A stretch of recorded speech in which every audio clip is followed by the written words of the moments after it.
Good evening slash early morning, everybody. It is Steve Lookner with Agenda Free TV. We are here to bring you live coverage, if it actually launches, of the first ever launch of the Blue Origin New Glenn rocket. We tried this a couple nights ago, and it didn't launch, but everything is on schedule, says Blue Origin, and the launch window opens at 1 a.m. in 25 minutes. So they have posted that that New Glenn is fully fueled and that the countdown clock is proceeding. It's at 25 minutes. I'm going to see actually something. You know what? Give me a moment here. I want to get their live stream up, but I need a second here. Reuters has got to put it up. Hold on one second here.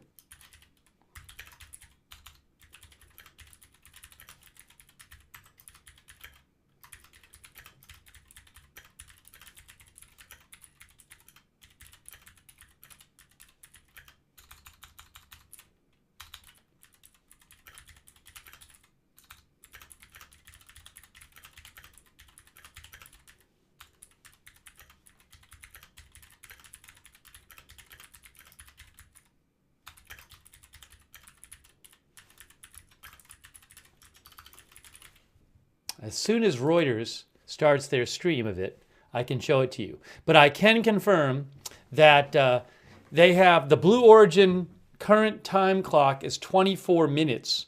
They're not actually casting yet. Well, they're webcasting, but there's nobody on it yet. But live webcast begins at T 20 minutes. Okay, that's what their webcast says. So in 4 minutes, Blue Origin will begin their webcast. And I believe at that time, Reuters will start broadcasting it, and then I can show you the Blue Origin webcast. So we'll get you that. We'll get you their webcast. We're going to talk about it. But will it actually launch tonight? We'll see. We will see. Jeff Bezos' space company tries again to launch massive new rocket after last-minute postponement. That is from AP. Corn Pop says, let's go. Corn Pop, Captain Jerry Donnelly, thanks for your support. Corn Pop 82, Jackie Morgan, Crypto King, and Josh Glasner, thank you for your support. Hey, thanks to our moderators here. We have, Giuseppe says, let's see how many times the clock changes today. We tried to cover this a couple days ago, and the countdown clock kept going up. It would get to like 15 minutes and then go up to 35 minutes, and it did that like 5 times. And then they finally just called off the launch. Oh, thanks, PZ Papa Zulu, for the gift membership. So nice of you, PZ Papa Zulu. Thank you. This is Jeff Bezos' space company. Jeff Bezos founded Amazon, and he owns and founded Blue Origin. And they want to compete with SpaceX. But this rocket has been in development for like around a decade. I think in 2015, Jeff Bezos had said, I believe that the rocket was going to fly by 2020, but now it's 2025. So this rocket has been in development around a decade, and supposedly, from the reporting I've seen, I've read you stories I read your story last time that said that Jeff Bezos has really been pushing recently to get this thing moving and to get this thing developed and flying. So this is its first ever test flight, and it's again a rocket. It's bigger than the SpaceX Falcon rockets they use. It's not quite as big as the Starship rocket that SpaceX is developing. But this rocket would basically let Blue Origin compete with SpaceX in the launch business. And it would also allow Amazon. Amazon wants to have its own satellite internet thing. Like SpaceX has Starlink satellite internet. So Amazon has this plan for a Kuiper satellite internet, and these rockets, the New Glenn rockets would help the launches. The New Glenn launches would bring those satellites to the air for Amazon. But is this going to be successful tonight? They at least want this rocket to get into orbit.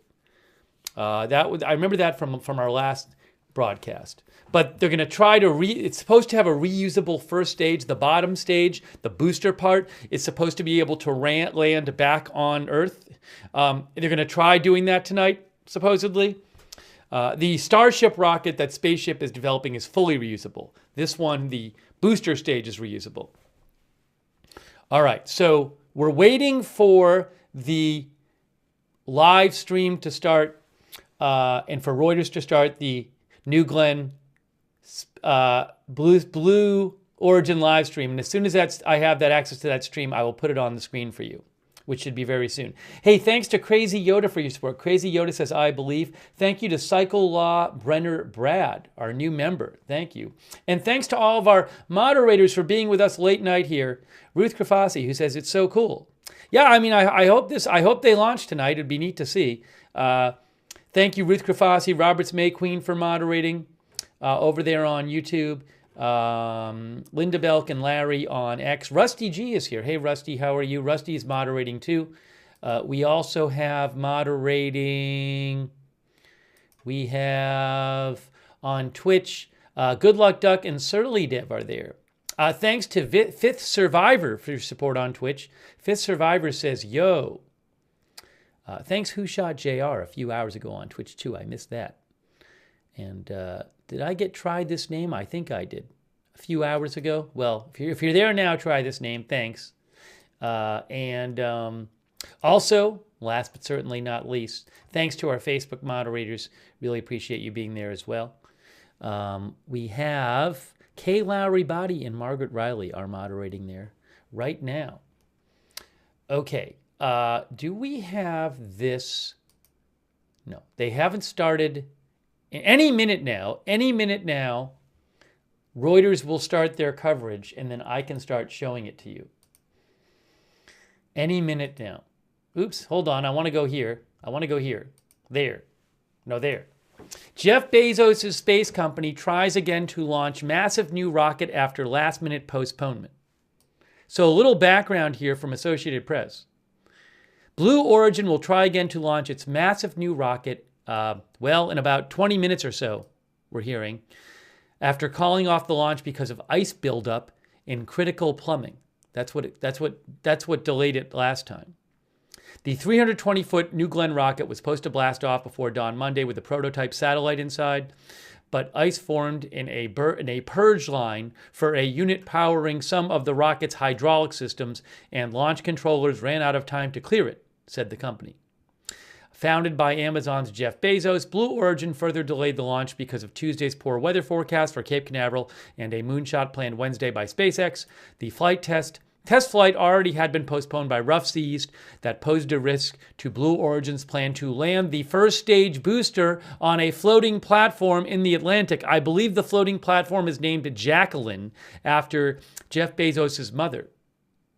New Glenn is named after the first American to orbit Earth, John Glenn. It is 5 times taller than Blue Origin's New Shepard rocket that carries paying customers to the edge of space from Texas.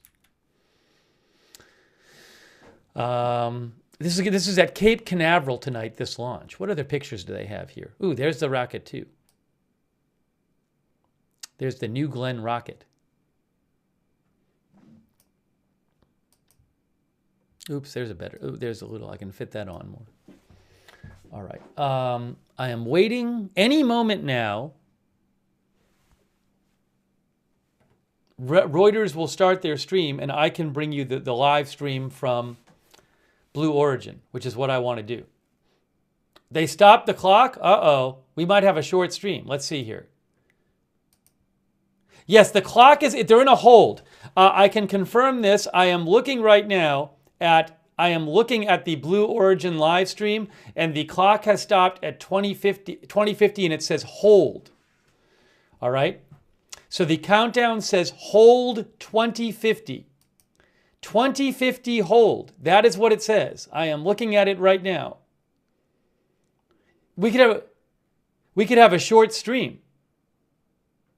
This could be a very short stream, but it says hold right now.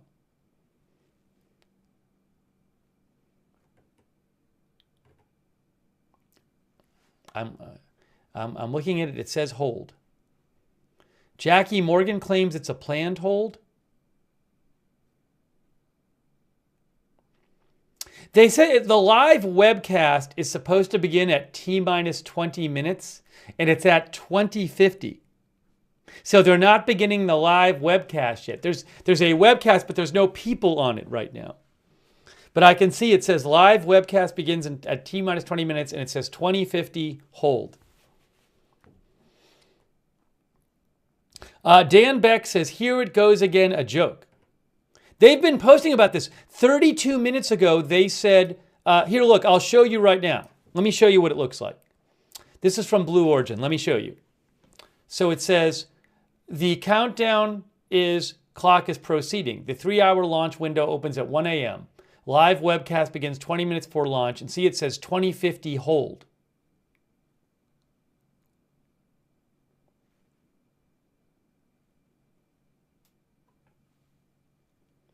Rocket Tiger doesn't think this is going to be a short stream. We'll have to see. I don't know. Spaceflight Now says that Blue Origin entered a hold less than a minute before they were planning to begin their webcast. I will say this. I do think that I don't think it might be connected. Again, their webcast is supposed to begin 20 minutes before launch. So maybe they think, oh, we're going to take a little longer to launch.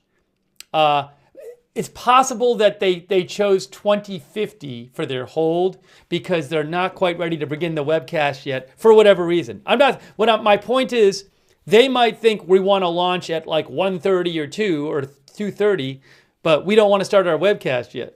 So let's not have it get to 20. I don't know, let's see. Keep Choppin' says, if Maggie went home, we know it's scrapped. Maggie is their reporter who was at Mission Control last time.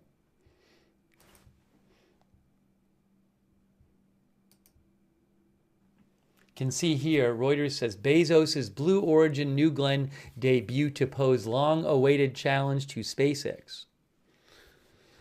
Let's see here. I follow some space reporters, and no one's reporting that it's like scrubbed. They are entering a hold. Breaking news. I have an official update from Blue Origin. Breaking news from Blue Origin. We have an update. Look, guys. Look, right here. Hold on. I'll show you.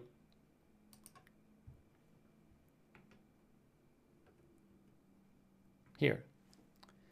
We are entering a hold with the countdown clock at T20 minutes for a BE4 chill-in. A BE4 chill-in. We are entering a hold with the countdown clock at T-minus 20 minutes for a BE4 chill-in. New T0 is coming. So they're still planning a launch. I have to confess, I don't know what a BE4 chill-in is. They Call Me Taj says, we chillin'.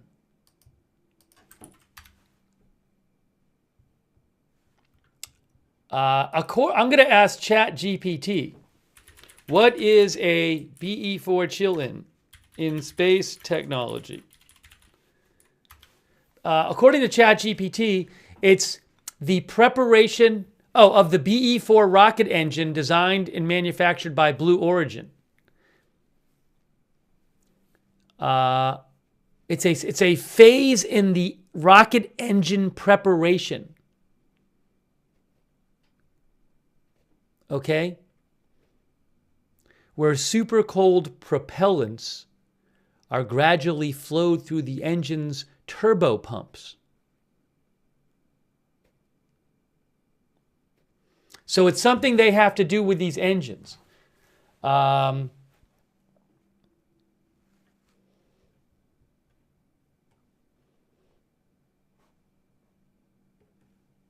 Okay, so this is, again, they are doing the BE4 chill-in is a procedure, and according to ChatGPT, this is a common practice for cryogenic engines. Chris Scheidt says, so it's probably still go for now. Yeah, they have 2 new TO forthcoming, means they're still planning a launch. This is not a scrub.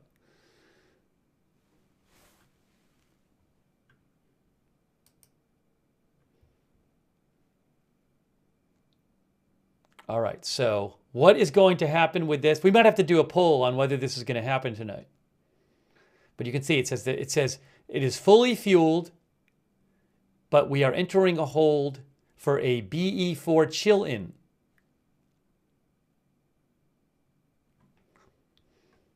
All right, guys. All right, guys.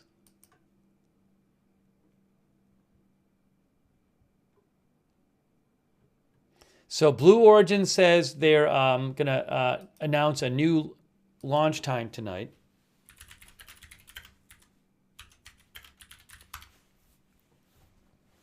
The exact moment of launch. New scheduled liftoff time coming. It's not 1 a.m. anymore.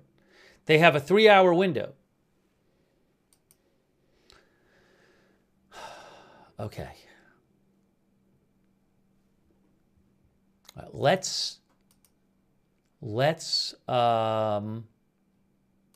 take some comments from you guys.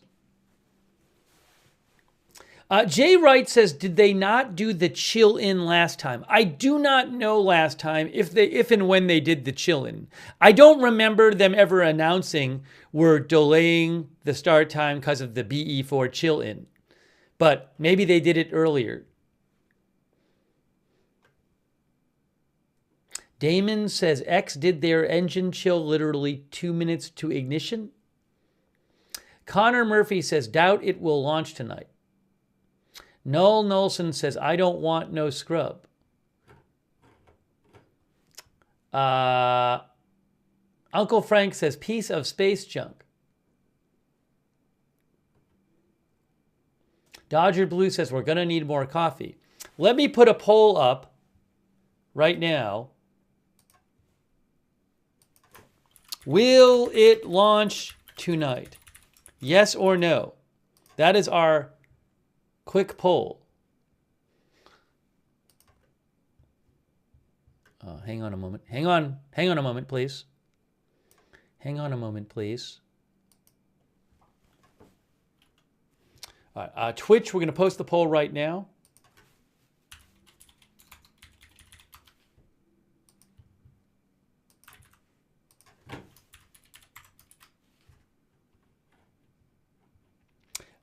I don't think on this channel we have ever covered a launch where we came on the air twice and it didn't launch twice. That'd be a new thing for us.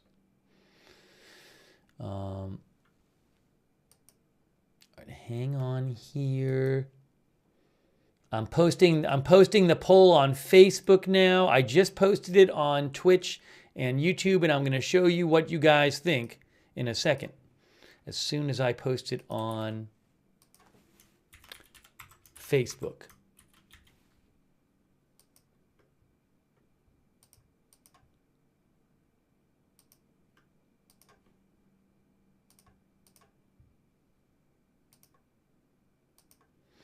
Okay, you guys say the current YouTube vote on whether it will launch tonight is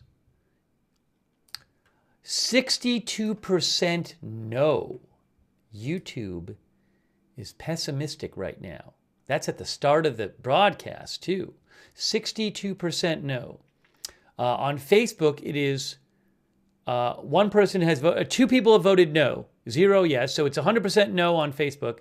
And then over on Twitch, we have this vote. It is 62% no on Twitch. Wow. Very close on Twitch and YouTube. 61% on Twitch no. YouTube is 63% no.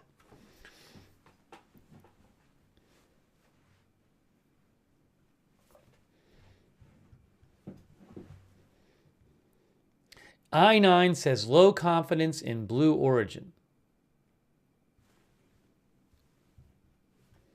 Give me 1 second here. Oops. I know that messed everything up. There we go. There we go. 1 moment.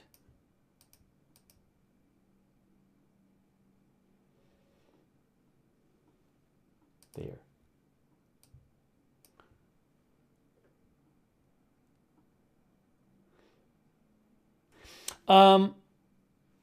NASAspaceflight.com, who I follow, they post about space stuff. NSF, NASAspaceflight.com.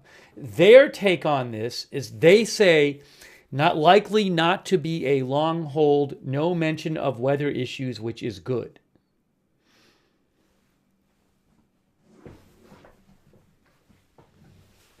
All right. Thanks for voting. So about 60% of you on Twitch and YouTube think no launch tonight, but we'll have to see. Excuse me.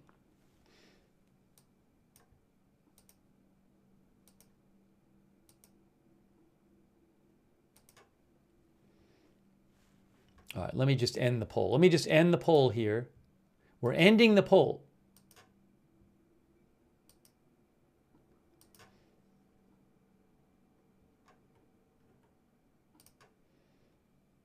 It was 75 no, 25 yes on YouTube. I mean, on Facebook. So, just to go over again what is going on.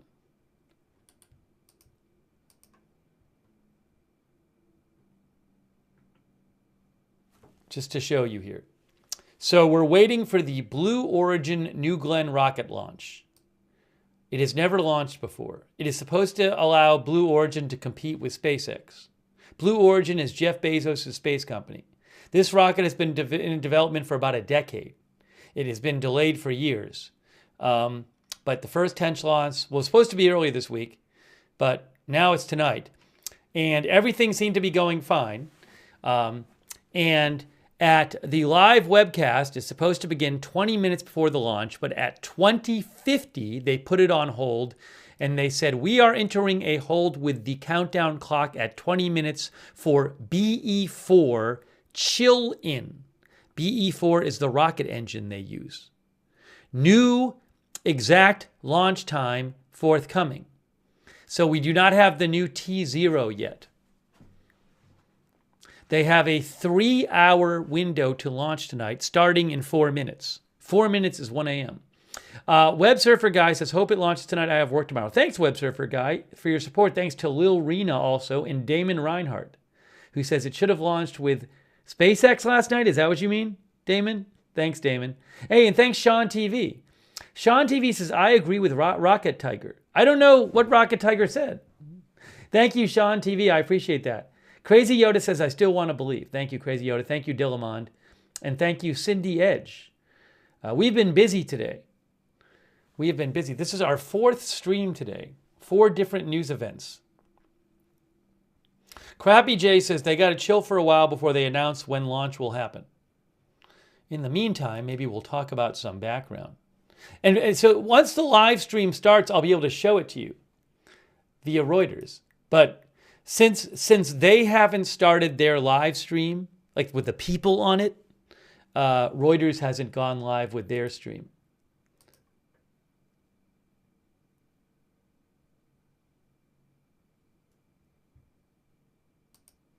Hold on a second.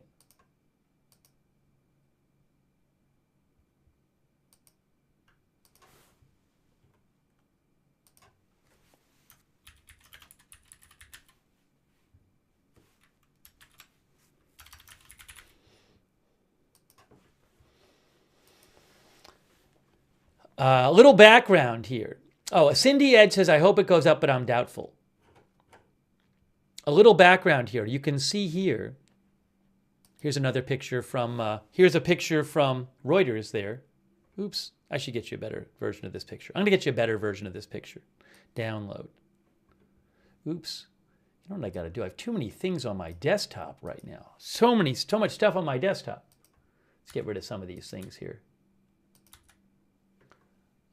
Where is this one? There's a picture of it from Reuters right there.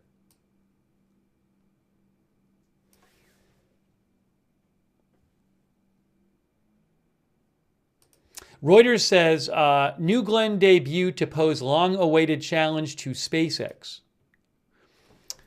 Jeff Bezos' Blue Origin is set for an inaugural launch of its giant New Glenn rocket. This was a few days ago, but it still applies now. A long-awaited first leap to Earth orbit that sets up one of the biggest challenges yet to industry dominance enjoyed by Elon Musk's SpaceX. Standing 30 stories tall, New Glenn has been a core focus for Blue Origin since the beginning of its decade-long development, representing a multi-billion-dollar effort to sate demand for satellite constellation launches and snatch market share from SpaceX's workhorse rocket Falcon 9. If successful in its debut, New Glenn can later start launching Amazon's broadband internet satellite constellation Kuiper that will rival SpaceX's Starlink network, accelerating competition on another front. Let's see here. This is launching from the company's launch pad at the Cape Canaveral Space Force Station. It's supposed to send to orbit the company's first Blue Ring satellite, a maneuverable spacecraft designed for satellite servicing and national security missions in space. So, again, from my understanding, the payload on this test flight is a test version of the Blue Ring maneuverable spacecraft. Let's see here. New Glenn is roughly twice as powerful as the Falcon 9s that SpaceX flies. But remember, SpaceX has also been testing the Starship rocket, which is a bit taller. Starship is 400 feet tall. This one is 320 feet tall. Also, New Glenn has a payload bay diameter 2 times larger than Falcon 9 rockets to fit bigger batches of satellites. But New Glenn would not be quite as powerful as the Starship. SpaceX's next generation Starship, says Reuters, which Elon Musk sees as crucial to expanding Starlink's footprint in orbit. Starship in its next test flight, is it like tomorrow or later today? Starship test flight, it will attempt to deploy mock satellites. I think it's later today. What day is the Starship launch? Or is it tomorrow? Somebody will know in the chat. Did they already do it? When is the next Starship launch? We have a lot of space fans in our audience usually. Tomorrow? What do you mean tomorrow? Thursday is it today or tomorrow?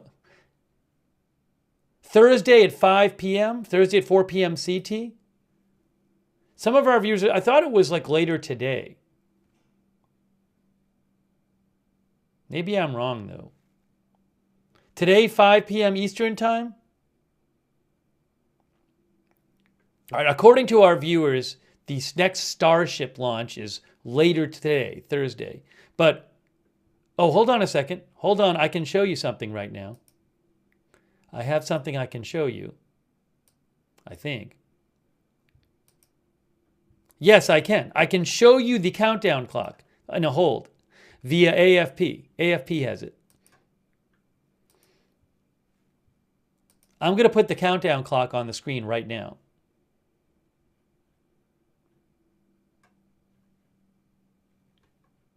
Thomas Darwin says, so many launches.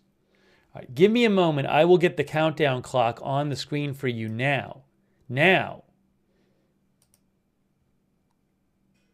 Oh, I know how I can do it. Let's do it this way. Let's do it this way.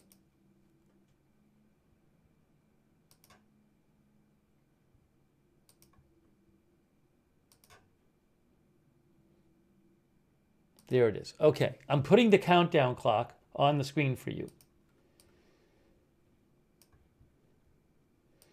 Just bear with me one moment here, and I will have it on the screen for you.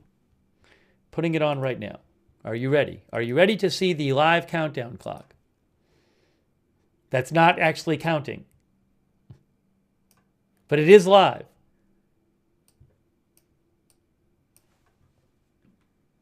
I'm going to put myself on the left side. There it is. See on the top right, it says 2050 hold. This is via AFP. AFP is broadcasting it. Reuters is broadcasting it.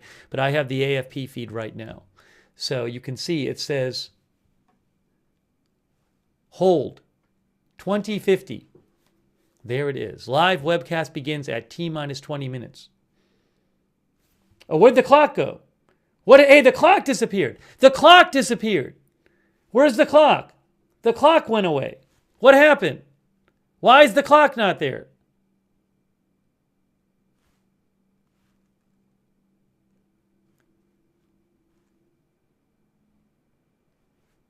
Hang on, everybody. The clock seems to have disappeared.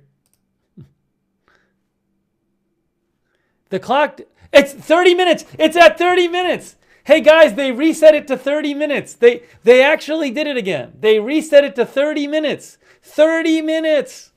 All right. We have a reset of the clock. Breaking news. Breaking news.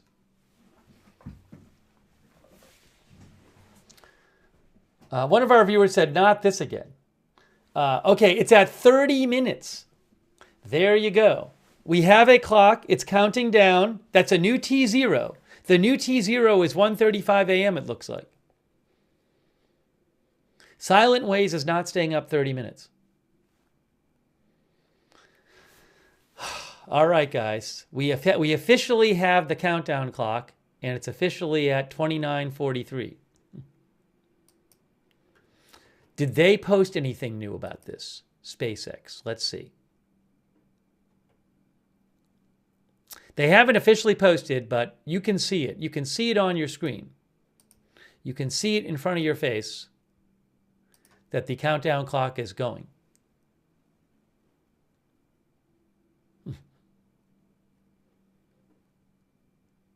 I don't really know what to make. I mean, is it just going to go? It could get down to 2050 and they could do another hold. Oh, One True says, for every reset, I will give memberships. Thanks to One True.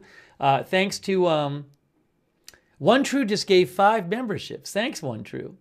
It's nice of you. Thanks, Denise Horton. Happy birthday, Denise Horton, our viewer.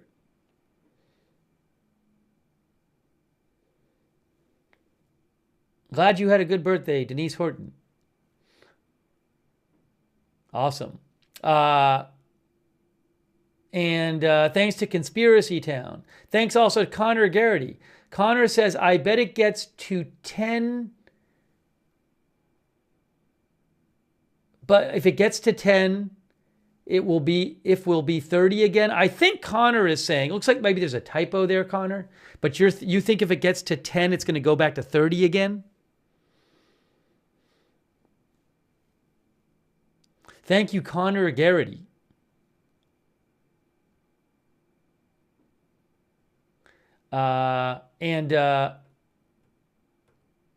Also, thanks to, hold on a second, Brian Beelman. Thanks, Brian.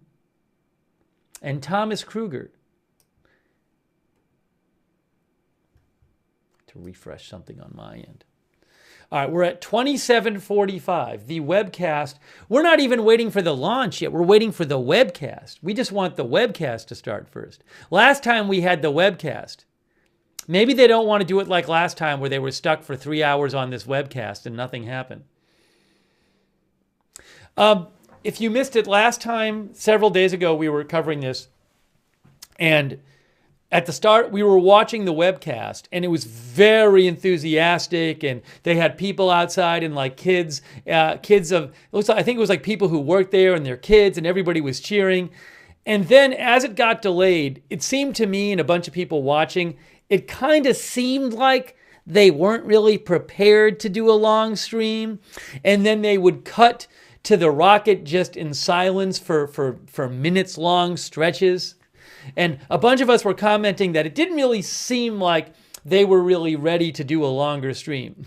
And they didn't seem to have much to talk about, really. I don't know. I don't know for sure. It just kind of seemed that way to me and to a bunch of you. So maybe they're like, you know what? Let's hold off on starting that webcast until we're kind of sure.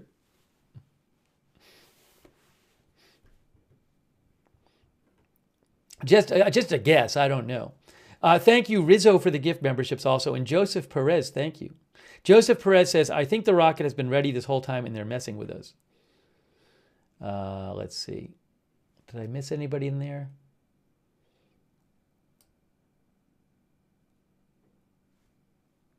Okay, let me just see if I have any updates for you. We're going to leave that clock right on the screen there. ID says they were stalling so hard last time.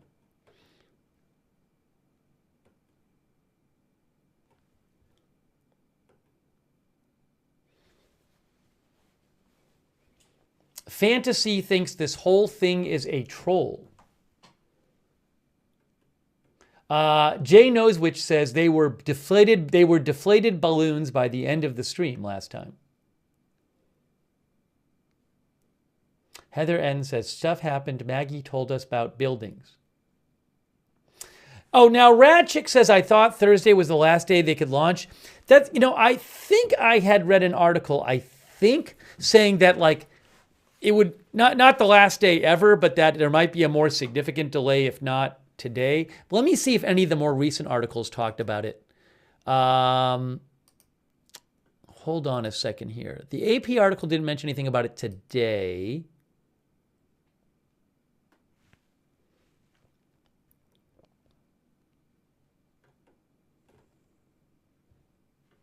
Let me look up a couple things here.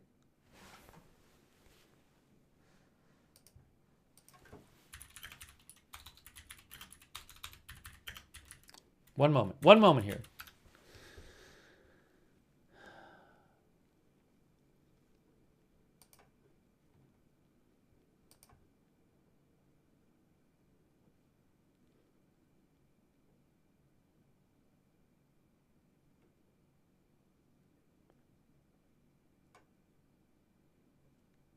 Oh, no, they can do it Friday. Friday morning. They actually said this. They posted about this. I completely forgot about this.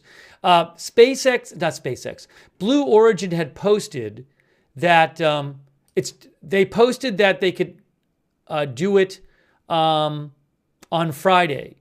They said if we're unable to launch tonight, they actually posted this. They said if we're unable to launch tonight, we will make an attempt Friday in the same 1 a.m. to 4 a.m. window. So if not tonight, they're going to do it tomorrow night, 1 to 4 a.m. window. We're at 23 minutes. So in about 3.5 minutes, something's going to happen. Either the webcast will start, or they'll stop, or they'll put it in a hold, or they'll put the clock back up. Something's got to happen. Oh, Louis R., that's so nice of you. Yes, Louis R., yes, they're going to try to land the first stage, the booster stage, back on the ground. That is the intended reusable part of the rocket. And they're going to land it on a platform, the Jacqueline platform in the Atlantic Ocean, I believe. They are still trying to do that, if this ever launches. Louis R., very generous of you. Thanks for your support. Really nice of you. Also, Bernard Bork, thank you, Bernard. Bernard thinks Blue Origin is not professional compared to SpaceX.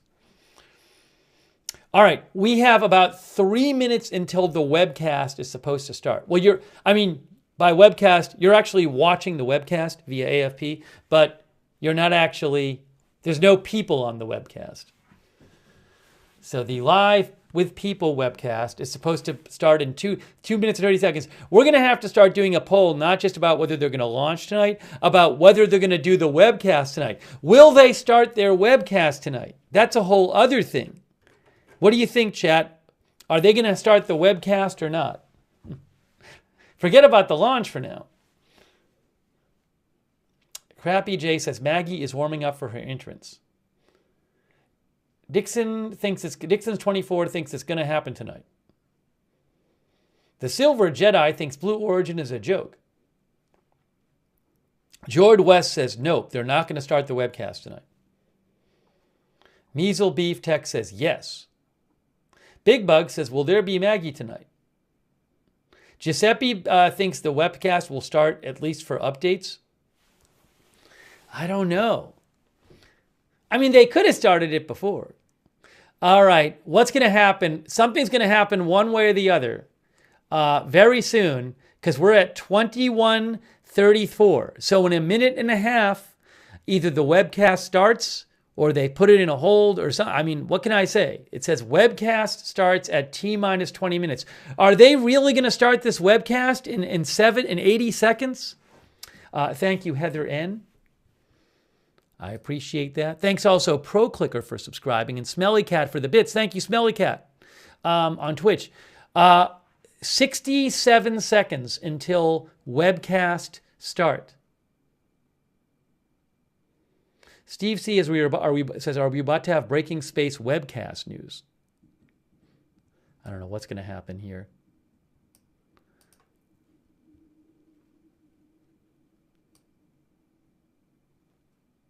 Again, this is, all right, 42 seconds. Is the webcast going to start in 40 seconds? We're counting down for the webcast start. We are counting down. Get ready, everybody. 30 seconds until webcast. Oh my gosh. Is it going to happen? Or is the clock going to disappear? Is it going to go into a hold? 20 seconds till webcast. 14, 13, 12, 11, 10, 9, 8, 7, 6, 5, 4, 3, 2, 1. Is the webcast starting? 20 minutes. There it is. We have this. Now, I can't play the music. Are they playing music? I am seeing video. Are they playing music? They probably are. Yeah, I can't play the music. The webcast has started. Breaking news, the webcast has started. I can't play the music, but the webcast is starting. Oh, the chat is so happy. The chat is overjoyed. The chat is really pumped. As soon as they start talking and stop playing music, I will put the sound on. Now, the music is still playing. The music is still going. Look, it's Blue Origin. Well, just now to be clear, they've started the webcast, but I don't see live people yet. Where are the live people? No live people yet. Blue Origin, Blue Origin, Blue Origin. There's Jeff Bezos. I think we just saw Jeff Bezos, maybe. All right. Again, I will kick the sound on as soon as we... There's Jeff Bezos, I think. Okay, they're showing some stuff. They're showing stuff. Breaking news, they are showing things. Blue Origin. Okay, Blue Origin. There they are. They're live. They're back. Welcome back, everyone. It's another great night for a launch attempt for our new rocket, New Glenn. Denise, thank you once again for joining me. Thank you. I wouldn't want to be anywhere else. Here for it no matter what. I hear you on that. Glad you're here for it. We introduced you the other night. You're a principal engineer on the New Glenn program. It's always good to have someone with a deep technical background here for the webcast. Now, picking up from where we left off a few nights ago, we had our first attempt at this NG-1 launch, and the team had trouble a couple technical issues along the way, which exceeded our available launch window, and we had to call a scrub. Yeah, the team realized that the scrub was due to ice forming in a purge line on the auxiliary power unit that powers some of our hydraulic systems. Now, of course, auxiliary power units, or APUs, these will provide power to a variety of systems. It includes some of our hydraulics and other actuating surfaces. Now, I'll say again, we've prepared rigorously for this first flight. Anything beyond our first objective, which is reaching orbit safely, is going to be a bonus. We know landing the booster on the first time is ambitious, but you know what? We are going for it. And no matter what happens, we're going to learn so much. We'll refine and we're going to apply knowledge to our next launch. And yes, that booster landing, we are really going to go for it. It's a key part of our first flight, and we really can't wait to see what happens with the booster. And yes, we recognize here at Blue Origin, it is incredibly hard to pull off, especially for the first time you try it, but you might even say we're just a little crazy to try it on the first flight, but the data we get for flying the complete mission profile is incredibly valuable. You know, in fact, the attempt that we went through just the other night really netted us data about our vehicle, about our operations. So even though we didn't lift off, just going through the countdown in launch control was so valuable for our team. It is our goal to net immense amounts of collective knowledge about our vehicle as we build up our program, and that knowledge base is already growing. I want to remind you that we have an early technology demonstration for Blue Ring on this flight. Now, this isn't the full Blue Ring vehicle. It is a Pathfinder featuring core subsystems that we want to validate. It's a non-separating payload that is going to stay attached to the second stage through its entire 6-hour mission duration. So it is another exciting day, and we're just so glad that you are back here joining us for this launch. 16 minutes left. Once again, 16 minutes. It's not just Denise and me. We got a couple other faces helping us bring you all of the action today. Why don't we check in with Maggie McNeese? Oh, you guys it's Maggie. You guys are so happy it's Maggie. She's reporting from upstairs in Mission Control. Maggie, you there? The chat's favorite, Maggie. I am here so long as you're here and my friends here in Mission Control are here. I'm going to stay. Okay, good. All right, welcome back to our next launch attempt. Maggie, do you want to remind our viewers where you're standing up there? You are just one floor above us. What's around you? What's the action? I've got Mission Control right here on my right. Just down the hallway a little bit is our Launch Control Center. These rooms have our controllers, our engineers, everybody who's working to make this launch a success today. Love it. Thank you so much, Maggie. We're going to patch you in as we go. Why don't we check in now with Eddie Seifert back at nearby Cars Park. Our Ford employees once again are gathering the kids for are a back. second attempt. They are hardcore. Eddie, they're cheering again. Yeah, Ariane, welcome to the best seat in the house. This oh is my fun. gosh, they're all happy again. Now they're happy again. Another day, another employee gathering to cheer on New Glenn. An odd question, because I think I know the answer. How are everybody's spirits down there? We are happy to be here. We're so proud that we get to be together, a part of the community. We're, hanging with each other and sharing hot dogs and huddling together for warmth. But we're most looking forward to the rumble of the BE-4s, looking at that blue streak across the sky. And now this crew behind me, they've committed to cheer more loudly than the BE-4s. And that's what I'm looking forward to. I love it. I absolutely love it. Y'all stay warm out there. We're going to keep you on speed dial, Eddie, as we continue with this show. Additionally, we also have employees at our other sites across the nation checking in and rooting for New Glenn. Let's see how they're doing. We have sites across the country. There we go. We've got they're cheering Alabama, again. Oh my gosh. Our headquarters in Kent, Washington. What up, guys? You can see it's the same broadcast. We have our flag bearer from the other night. He has not given up, that guy. They're all back. Kent, Washington again. Our headquarters where we work on all the projects, and then of course Huntsville, Alabama, where we build our BE-4s and our BE-3Us, as well as the Blue Ring system. It's like the exact same thing as 3 nights ago or whenever it was. This is a big night for all of our employees across the country. One of our viewers just said, this is a rerun. No, it is not. This is not a rerun. It may seem like a rerun, but it is not a rerun. Thanks to Brian Beelman, by the way, and Heather N. and Steve C. and Jord West 9 and Heather N. Here as this rocket gets ready for its first launch ever. Guys, 12 minutes and 48 seconds. I mean, it really seems like they're ready. I don't know. It seems to me like they're ready this time. We're at 12:40. They held off on doing the broadcast. They showed us the kids again. They showed us the crowds again. They showed us Maggie again. It really seems like we're getting there, doesn't it? It really seems that way. Let me go to...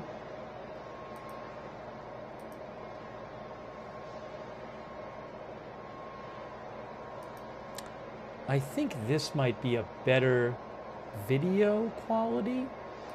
Let me do something here. Hold on. Yes. All right. The clock's gonna go back like 10 seconds in a moment. If you give me a second, here's what I'm gonna do. I'm gonna get that on the screen. We'll get that off the screen. Hold on. There. Okay, we're good to go. That there. Hold on. Hang on. Everything's going to be fine. Do we have audio here? Let me get you the audio back. We have this. Now, why are you not hearing the audio from that one? Well, I might have to do this. I got to fix the audio on that one. Here we go.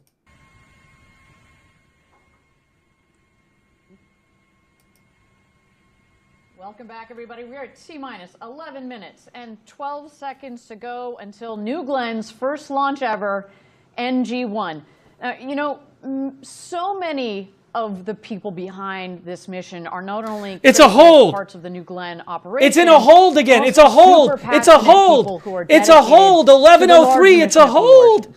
Guys, they're in a hold again. She's not talking about it. It's in a hold. It's 1103. On behalf of Blue She doesn't notice yet. Yeah, you know, you're an ambassador. It's a hold. Why is it a hold? They're showing this kid. Team Blue.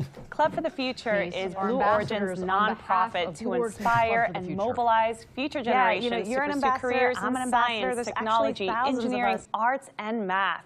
It's in a hold. These kids are tomorrow's aerospace workers. Yeah, Club for the Future is a perfect example of how we here at Blue Origin can do something about. Why is it in a hold? Why is it in a hold? We have a program where kids, parents, anyone can draw on a digital postcard. We'll send it to space, and they'll receive it back as space-flown piece of art.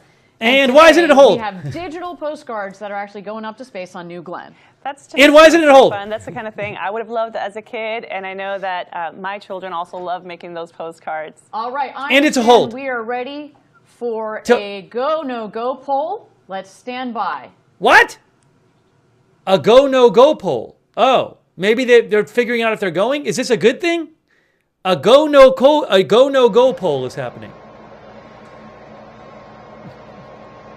Hey, thanks to Sean TV. Sean, that's so nice of you. Thanks for your support, Sean TV.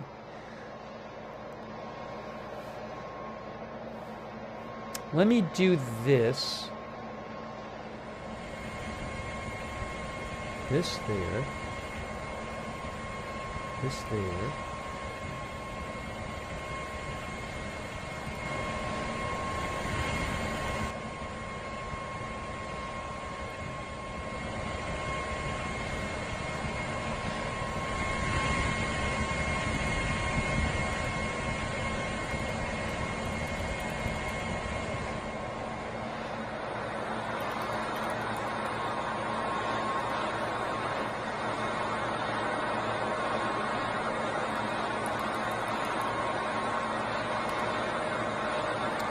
Let me see if I can get you any updates here.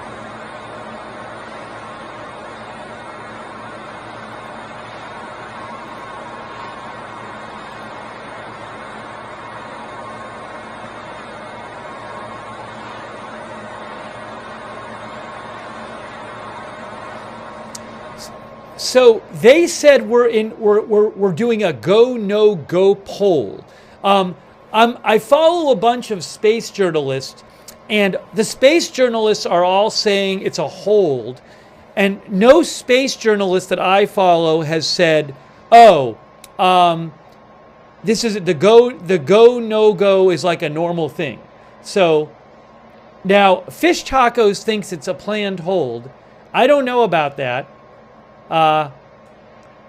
They didn't really say anything. They just said we're having a go, no go poll. And didn't really explain what that was, and then went to the silent picture of the picture with no announcing of the rocket.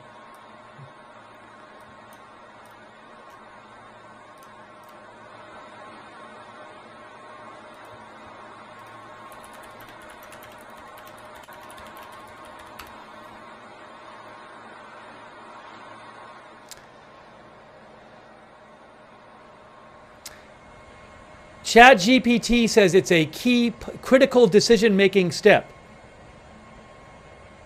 to determine whether everything is ready or not to proceed to the next phase.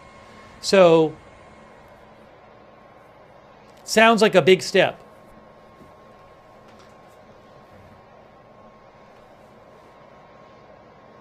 Hey, thanks. Oh, did they tweet about it? Hold on, they might have tweeted about it. Sorry. Blue Origin said. All right, thank you again, everybody, for joining us for breaking news. We were very close to getting into that go, no go poll. Unfortunately, we have had to go into a hold, and as you've seen there, we are now at T-minus 34 minutes. Due to a boat. There is a boat that has errantly come into the cleared range, and we're going to have to clear that boat out. So that is going to take us some time here. Are you kidding me? As we have said before, our #1 objective this evening is to get to orbit safely. Are you kidding me? Not just the rocket, not just our teams, but everybody in the area, including people on boats. So with that, we're going to continue to watch New Glenn here for a moment as we get ready for New Glenn 1. The countdown has been paused due to a wayward boat. I'm not kidding you. Let me show you. I'm going to show you this tweet by Blue Origin. Look at this. Oh my gosh. There's a boat.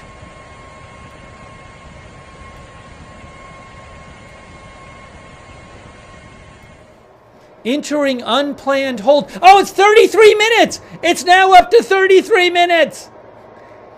Entering unplanned hold due to range red for a wayward boat.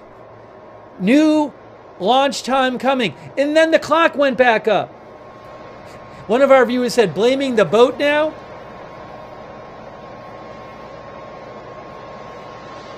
Oh my gosh. It just went back up to 33 because of the boat.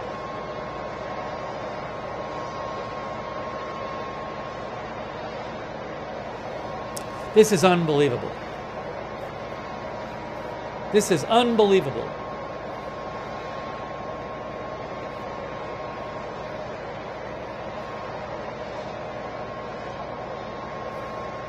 Sean, Texas says this can't be real.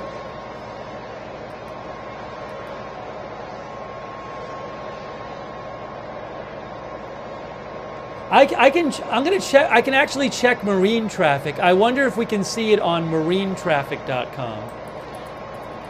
A ship tracking site. I'm going to look on marinetraffic.com. Oops, sorry. Sorry, let me get this thing off the screen. So again, Blue Origin has reset the counter clock because of a wayward boat.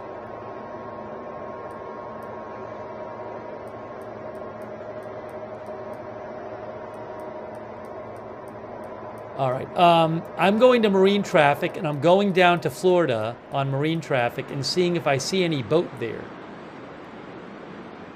I think I have a filter on my marine traffic. How do I take that off?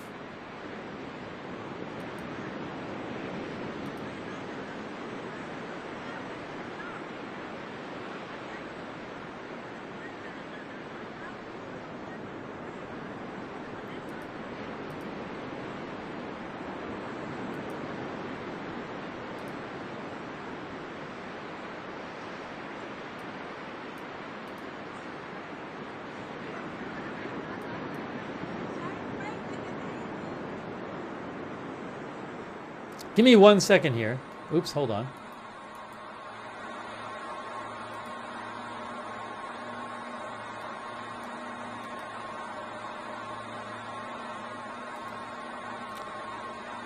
So the clock has already reset twice. Oh, there we go.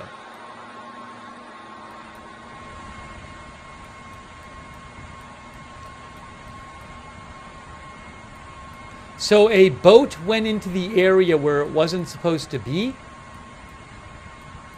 Was it like somebody watching the launch and they don't have anybody out there to keep it out?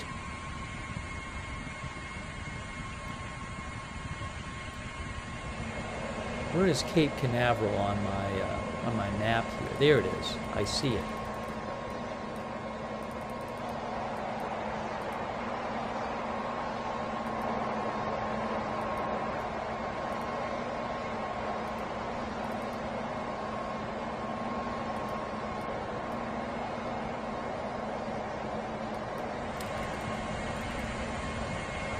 I'm looking up Cape Canaveral Space Force Station on marine traffic. I don't see a boat there. There's some boats to the south. I don't know which boat it is. All right. So again, let me just sum up what's happening here. I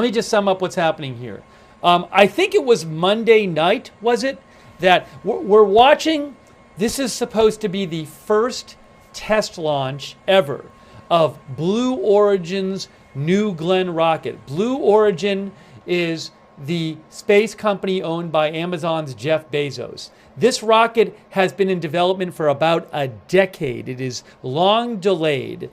And this rocket is supposed to allow Blue Origin to compete in the launch business with SpaceX. It is 320 feet tall, and they have never actually launched it. So Monday night, I think it was, a few days ago, they did a launch, and we were covering it, and they kept, the clock would get down to 15 minutes, and then it would go back up to 35 or something like that, you know, and this happened like 5 times or so. Then finally they said, we're not going to launch tonight. They had some issue. And then tonight, they came on, they delayed their webcast a little bit, and finally they came on the air, and everybody, they showed this. Oh, hold on. For New Glenn's first launch to space, we are T-minus 28 minutes and 10 seconds to go until launch. If you've been joining along, we got very close to a go, no go poll there, but we understand that there is a boat that is downrange where we don't want it to be. So we are waiting to clear that vessel from out of the way. Otherwise speaking, I'm hearing from Mission Control, the weather is looking good, the vehicle is looking good. We are just waiting for that vessel to clear the area. And then, you know what? It's go time. So stick with us, everybody, as we get ready for New Glenn's first launch to space. You just heard there's a boat that ended up down launch.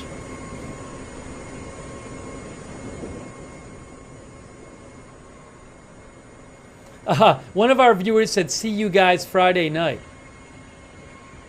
Mally says, coming back in 20 minutes. Thank you, Connor Garrity. Connor says, when the boat is not in the way, what are they going to blame? Thanks, Crazy Yoda. Crazy Yoda thinks the kids there are bad luck. Thank you to KC Steve.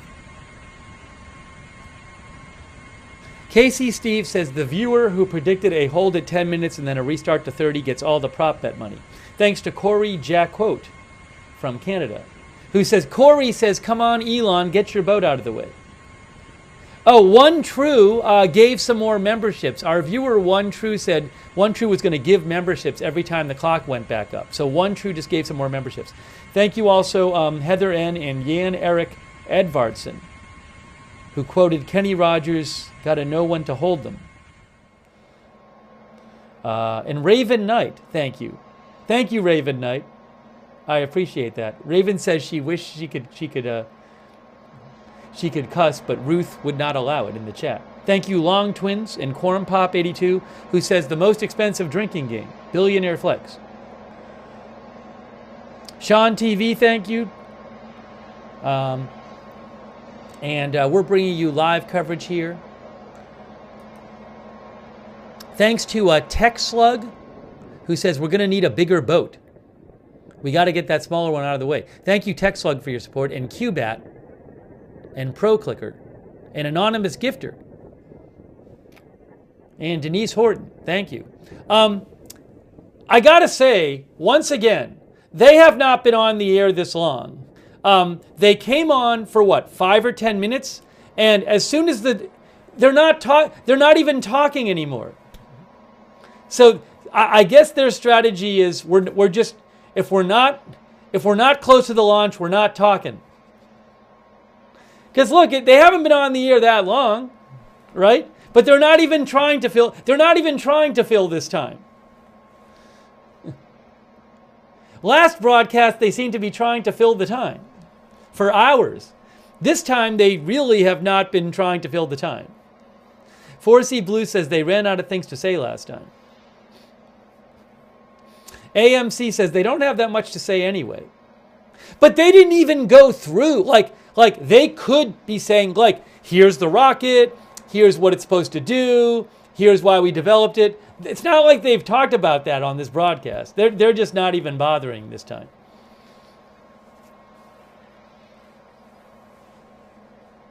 Giuseppe said the boat might be the rocket base.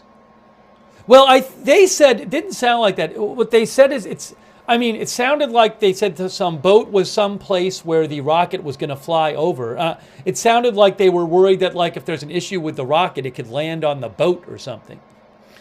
But I would think there's some kind of method to keep boats from going into that area, right? I would think maybe there's a no-go zone for the boats that the boats should know about. Now, maybe somebody violated it. I don't know. I don't have that information. But I would think there's well-established methods. I would assume if you're a boat owner, you know where you're not supposed to go. I don't really know anything about boats, but that would be my assumption.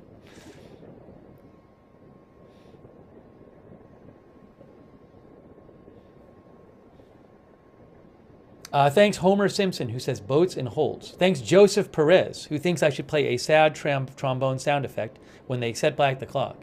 Maybe if they don't do the clock. So the clock's at 23, by the way.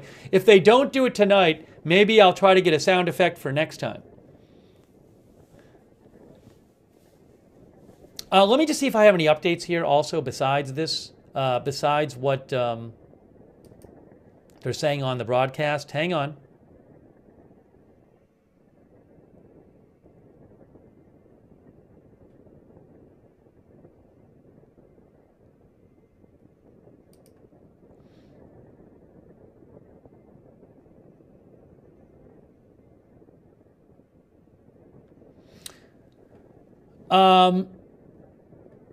Yeah, I'm not seeing any further updates from like space journalists. So, look what it says. Look at what it says. We are awaiting a wayward boat to clear the range. Please stand by.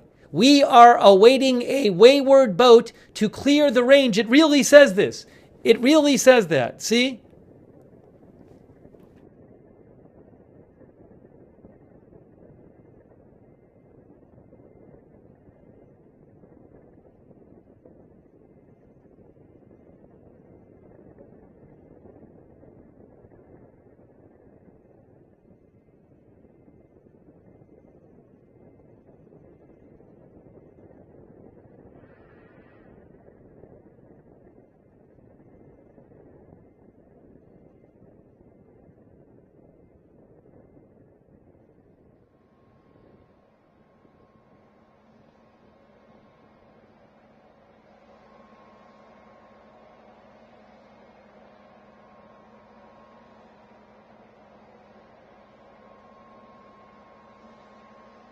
All right. I was muted. What I was showing you is it literally says, I was muted. It literally says on the screen, look, it says it right there. Please stand by. We are awaiting a wayward boat to clear the range.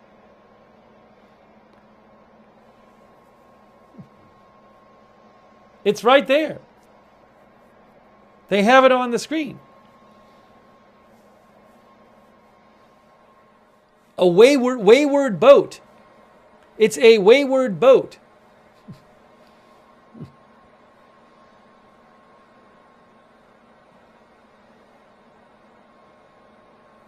Now the clock is still going down. The clock is still going down. So are they having the clock? Everybody for joining us. We are at T-minus 20 minutes and 30 seconds to go until launch. As noted, we got down very close to our go-no-go pole, but then we noted an errant boat downrange, which we are still working to clear. So we've got a couple more minutes here. But while we've got a couple more minutes, Denise, I'd like to get a little deeper into New Glenn. We've got a lot of new viewers this evening. Do you want to give our audience a sense of what sets this vehicle apart from current and historic launch vehicles? Absolutely. Well, to start, it's just massive at over 320 feet tall, or almost 98 meters.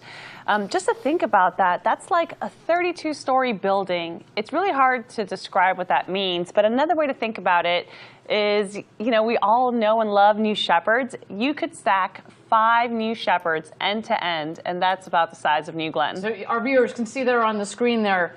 That's we actually could stick one of those in the fairing of New Glenn, actually. So, you know, it's remarkable to see the jump from New Shepard to New Glenn. We talk about our motto, gradatum ferociter, step by step ferociously. That is a pretty ferocious step we've decided to take. Yeah, you're absolutely correct. So New Shepard could fit inside of our payload fairing with even room to spare on the sides. Our fairings are just that big. And again, as fun as that would be, we don't really need to ship New Shepard off to another planet anytime soon. But that said, it does speak to future capabilities, such as, say, moon landers, right? We're working on our Blue Moon lunar lander that we are working with our friends at NASA on, or other large vehicles that are similar in size to New Shepard. What's so brilliant about that 7-meter fairing is not, you know, when you pair the 7-meter fairing and all the volume that's in there, plus the power of New Glenn, we can take a lot of things to a lot of different destinations, orbits, planets, the moon with this rocket. And the versatility of this rocket is what makes it so important to not only Blue Origin with our own vehicles, but all of our other customers, right? You know, this vehicle is so large, and it's not often that people get to stand up close to a rocket. You know, and we showed this the other night during the first broadcast, but you and I got a chance a couple of days ago to walk next to this rocket, and man, oh man, there's some footage there. God, it's huge. It's one of the things that I think I will remember the most from this whole experience. You know, we spent years just engineering the requirements and building it and testing it, and then the first time that you stand in front of this vehicle fully stacked is just breathtaking. It was just so cool to get to be so close to that rocket, and it's just so much bigger than words and figures can describe. So you saw there a second ago we were just walking out of the flame trench. And I mean, of all the many things that I'm looking forward to this evening, watching the water deluge system, we talked about it during the last webcast, the water is going to come streaming out of the water tower, which is one of the tallest water towers, the largest water towers ever built. It's going to suppress the vibration and the acoustics, and it's going to come flying out of that flame trench, and you and I were standing in it. And so when just the scale of everything, the rocket and all the infrastructure around it, when you get up close and personal, you realize the scale of what we're dealing with. You truly do feel like you're just an ant when you stand next to it, right? You know, but going back to it, one of the things that I think is a key difference between New Glenn and other rockets that might have lifted off this pad in the past is really that reusability. So while the scale of New Glenn is truly remarkable, I mean, this rocket is built for big things with an incredible lift capability. It does it in a way that's sustainable and reusable, and that's really innovative and really special. Yes, reusability. Really glad you brought that up, because it's such a critical component to reducing the cost of future access to space. And you can't say enough about how important it is. When we started this company a long time ago, it was all about reducing the cost of access to space. And you can really, at the end of the day, there's no other way to do it other than coming up with vehicles that are reusable. And that is why, you know, we started with New Shepard, which is a reusable vehicle. We took a lot of the same concepts and transferred that over into New Glenn. But go back to the size for a second. Yeah, I mean, so we all know and love the Saturn V, and rocket fans know this.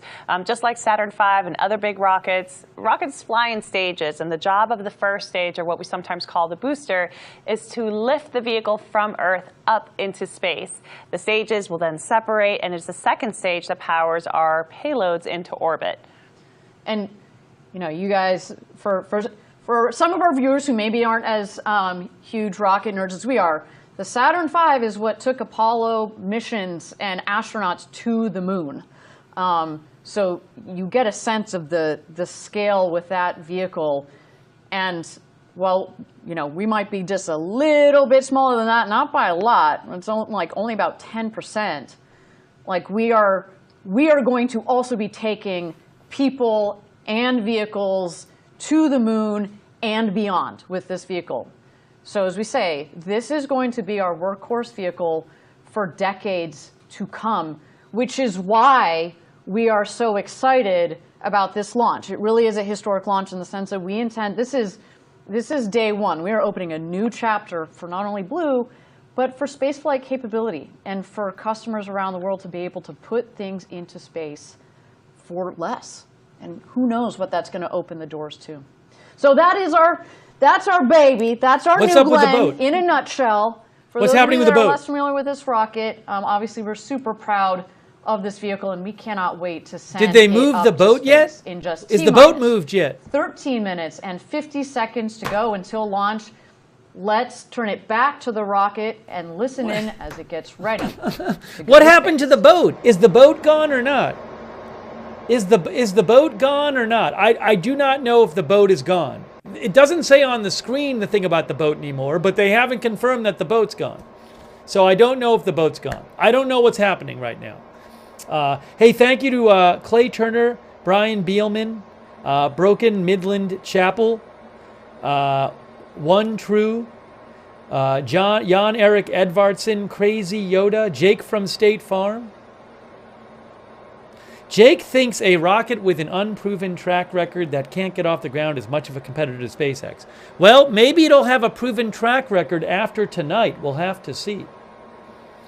So again,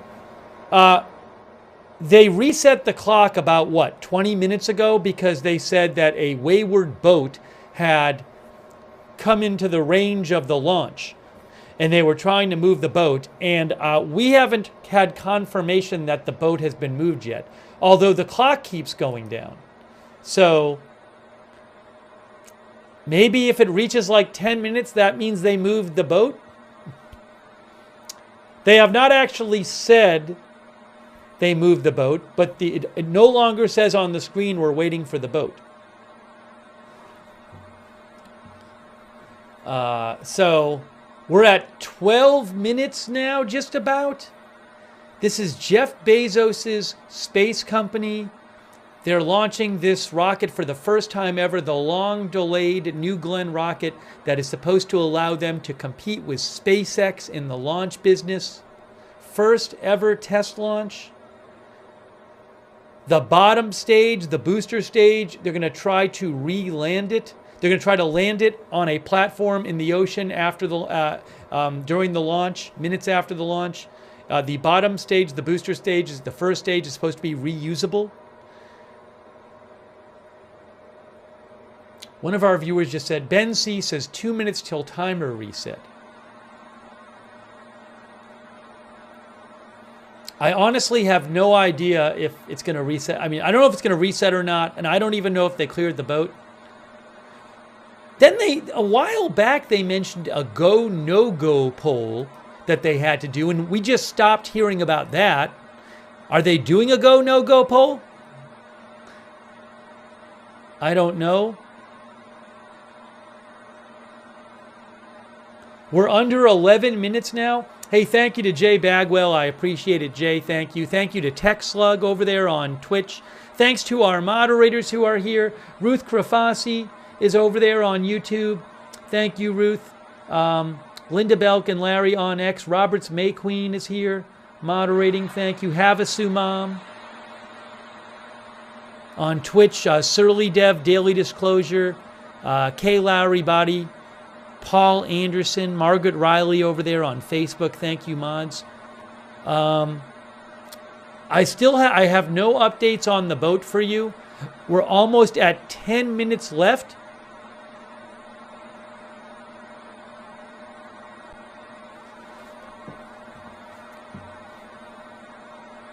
They've stopped announcing for the time being.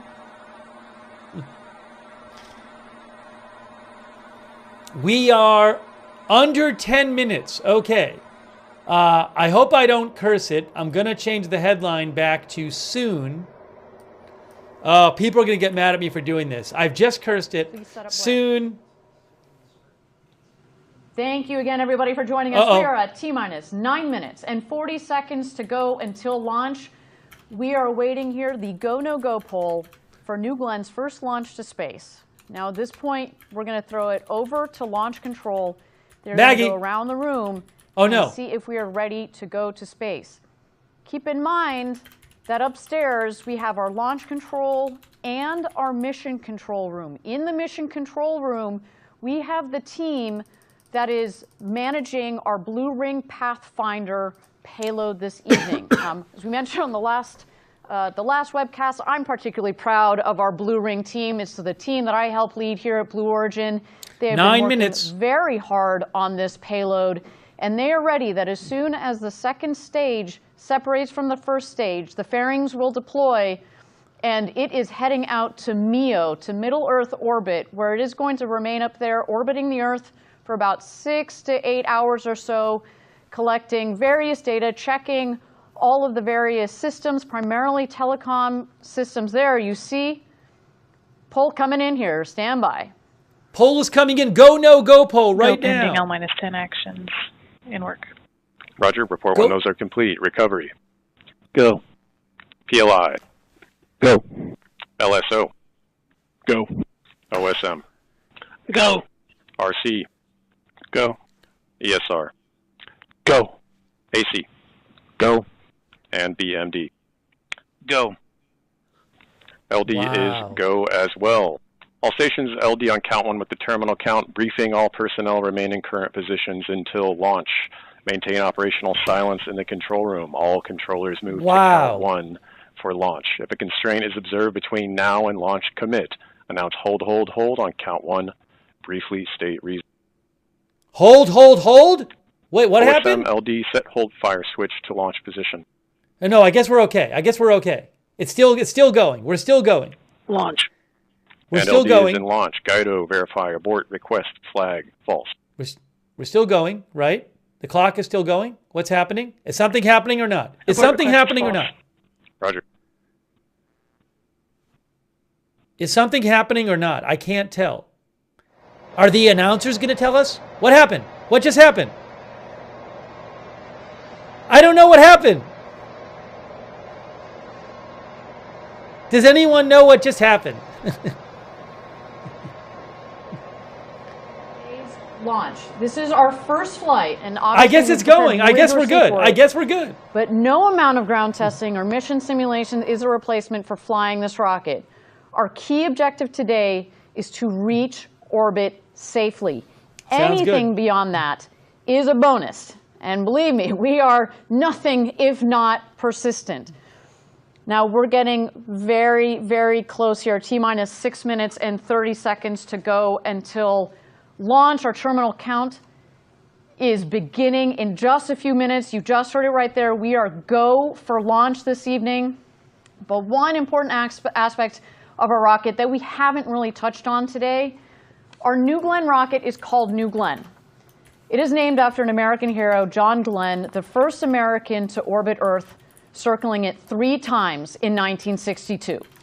He also served as a U.S. Senator for more than 2 decades in the state of Ohio. And then amazingly, Senator Glenn flew to space again in 1998 at the age of 77 on board the Space Shuttle Discovery STS-95 mission. Now, this gentleman led an incredible life. He died in 2016 at the age of 95.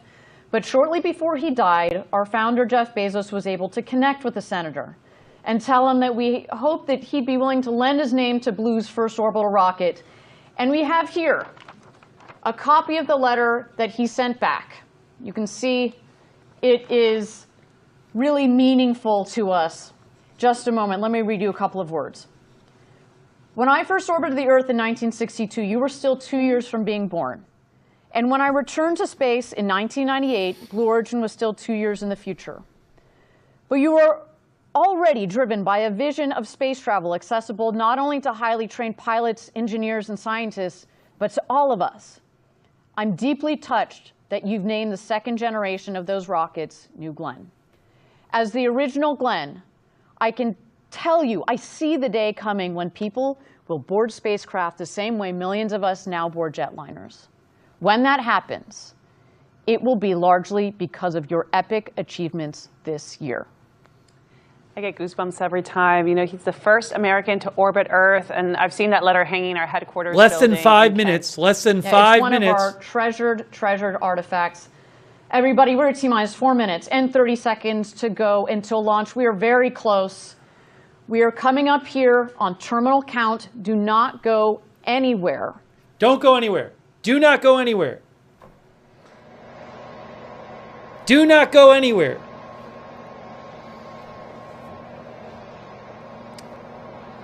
Thank you to One True, Clay Turner, Lindsey Gardner, E, for your support, Captain Jerry Donnelly. Do not go anywhere. We're at 4 minutes, guys.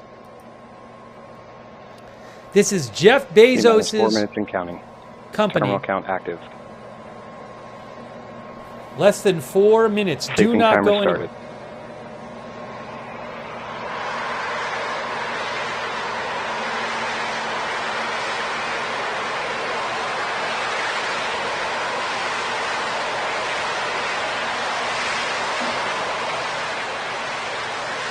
BS facing pins disengaged. Wow. 3 minutes, 30 seconds. Upending system armed. Magic charge initiated.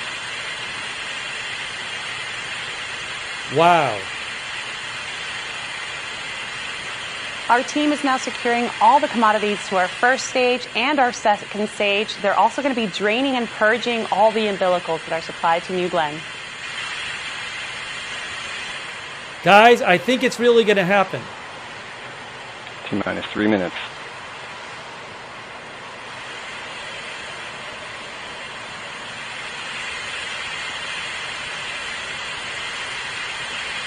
I think it really might happen. Less than 3 minutes. GS2 hydraulic secured.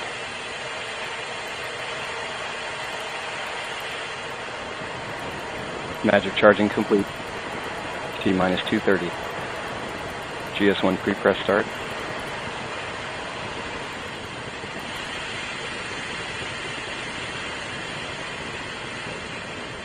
The chat is very excited. I'm excited to see what happens. Remember, they're going to try to land the We are bottom now stage. pressurizing the tanks to their flight pressures. Of course, this is crucial GS2 for the chilled pre-press performance start. of our engines. Getting ready for launch. T-minus 2 minutes. They say the goal is just to get it to orbit. We're now That is going to the be switching major off goal. the ground power supply and transitioning New Glenn to its internal vehicle batteries. When this happens, the vehicle is now powering itself. Let's do this, New Glenn.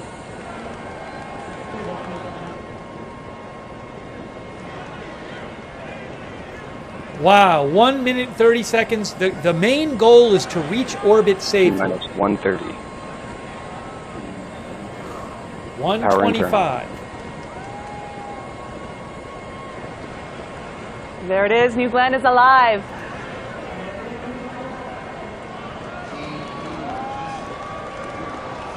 Wow. 110.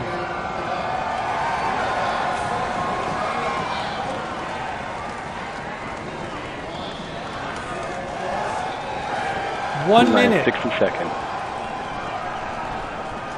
Range green. AFSS flight enabled. Here we go, guys. Here we go.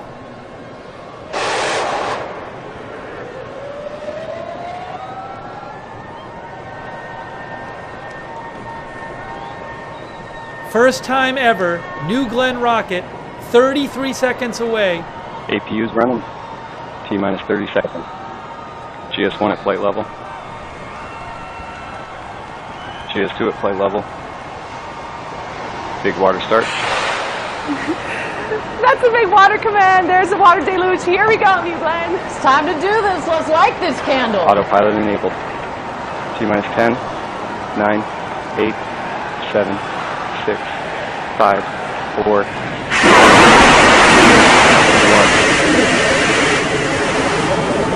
It's going! Liftoff. Wow! Liftoff!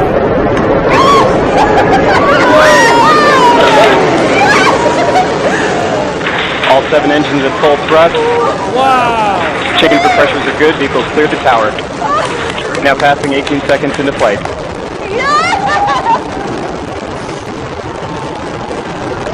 Engine chamber pressures look good. 27 seconds in. Vehicles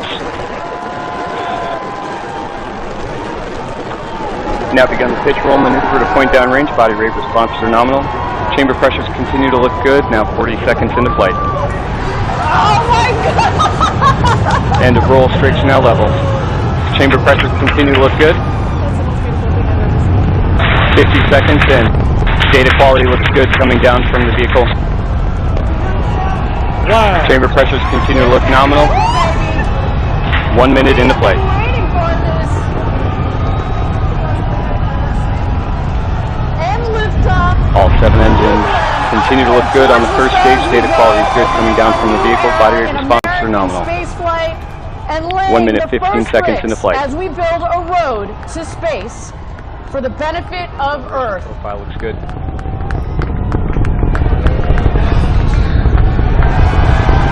Engines continue to perform well. Now passing 1 minute, 30 seconds into flight. Passing Mach 1. New Glenn is now supersonic. Engines continue to perform well. Now passing through Max Q, maximum dynamic pressure. Body rate responses are nominal throughout the boost phase. Data quality continues to look good. Chamber pressure is looking good. All 7 pass through Max Q, maximum dynamic pressure. The toughest part of the flight on that vehicle, we have now passing 2 minutes into flight. And New Glenn continues Chamber pressures its continue to look ascent good to on all space. 7 B4 engines. Acceleration profile is good. Body rates look good. 1 minute to MECO.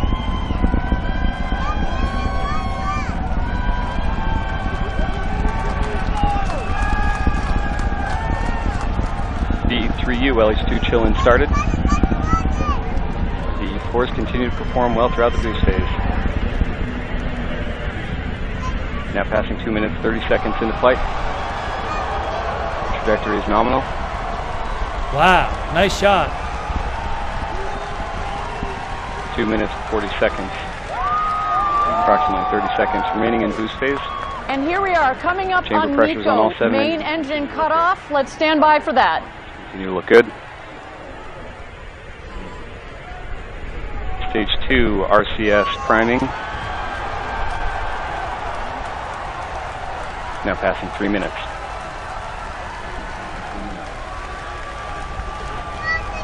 And we have MECO.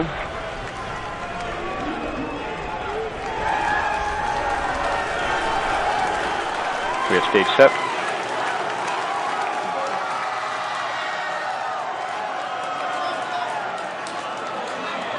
What happened to the video? What happened to the video?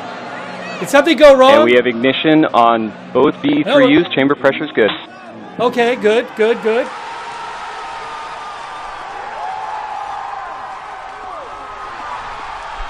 Now passing 3 minutes, 40 seconds into flight. Body rates look good. Data quality coming down from both stages. Looks good.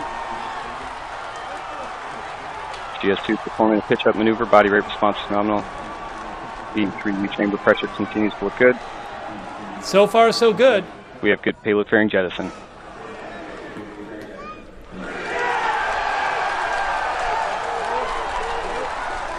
Separation confirmed of the 2 stages. Tank pressures are within their limits. Stage 2 is now continuing its launch and flight up to Now MEO. passing 4 minutes, 20 seconds into flight. Our booster is going to try to make a landing. Less than 3 minutes You now see remaining the to landing GS1. target out there in the ocean. We are going to land on the Jacqueline, the landing ship that is awaiting this beautiful booster to make a landing. GS2 bottles look good. So they're going to land the booster soon. They're going to try to land the booster soon. Trajectory looks good on both stages. But stages have separated. Wow. 4 minutes, 50 seconds into flight. The booster stage is reusable, and they're trying to land the booster stage. It's strange to see one of these launches that's not a SpaceX launch. Passing 5 minutes, 10 seconds into flight.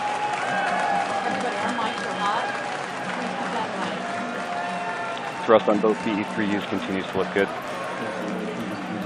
5 minutes, 20 seconds in. Less than 2 minutes now remaining to GS1 engine ignition. Thank you again, everybody, for joining us for New Glenn's first launch to space. So far, 5 minutes and 30 seconds into launch. Everything continues to be nominal. A clean separation of stage 1 from stage 2. Stage 1, our booster. We are looking to land it on our landing ship, Jacqueline. There you see its targeted landing spot where the feather is there. And stage 2, carrying the Pathfinder for Blue Ring, will continue its mission up towards MEO orbit, where we will be collecting data for 6 hours. But let's continue to watch here as the two vehicles continue on their way. Good, both BE-3Us.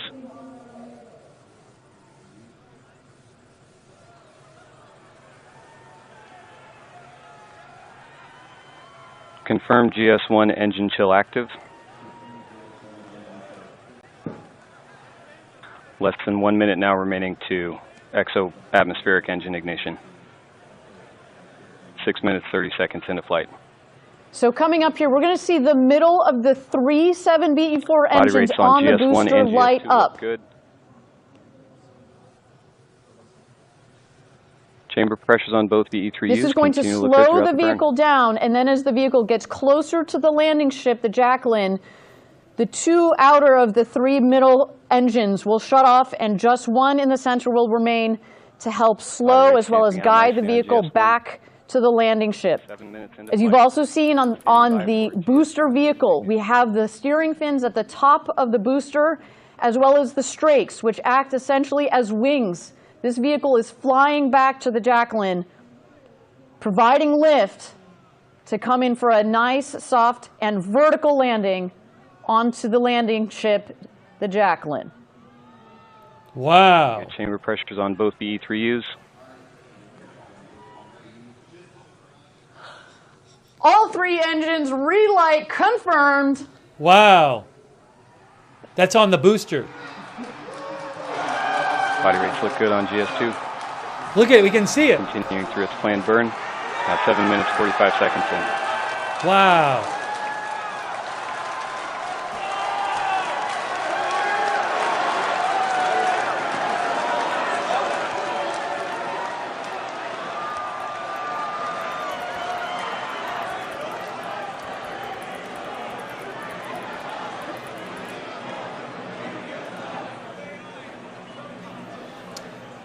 Seeing good MR response on the BE-3U engines, seeing good throttle profile. Chamber pressures continue to look good throughout the burn. 8 minutes, 20 seconds into flight. We might see a landing here of the booster stage on the ocean, on a platform in the ocean. GS2 look tank at this. pressures staying within their acceptable limits. Body rate responses look good. Chamber pressures look good throughout the burn. 8 minutes, 40 seconds in.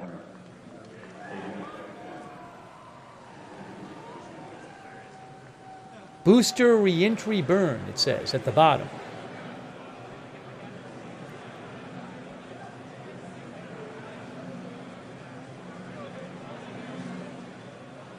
Now passing 9 minutes into flight. Yeah, so far, so good. Stages.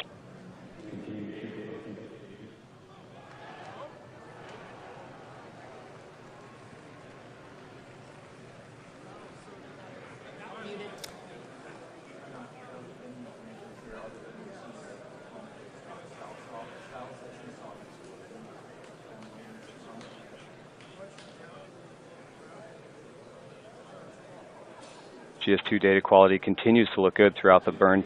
Chamber pressures, both engines staying very close to each other. GS2 trajectory is nominal.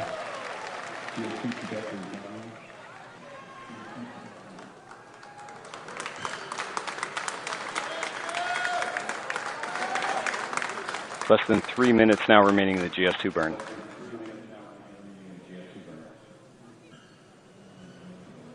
Thank you again, everybody, for joining us.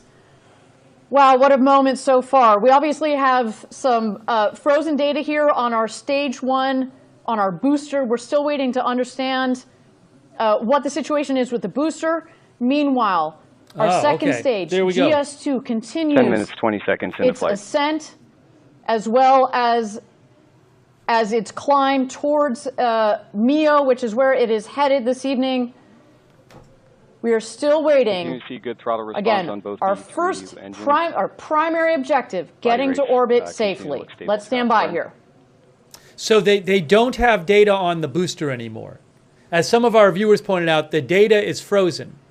You can see stage 1 Tank pressure is staying data within acceptable limits. is not moving. Bottle pressures look good. Data quality continues to look good throughout the GS2 burn. The booster might be gone. Now, the main goal was not to re-land the booster. The main goal is to get the top stage to orbit. So far, so good on that from what we're hearing. 11 minutes, 10 seconds into flight. But the booster, it seems to have gotten most of the way to the GS2 is now platform, 1,700 kilometers downrange, traveling at 6.7 kilometers per second.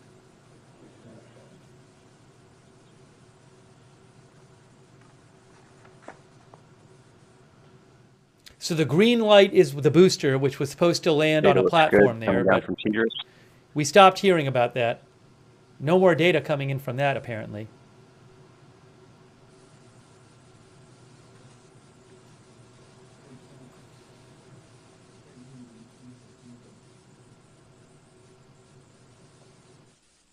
It still says Both booster B3Us reentry burn, continue to but look good, tracking nicely in chamber pressure. Body rate responses are stable. 12 minutes, 10 seconds into flight.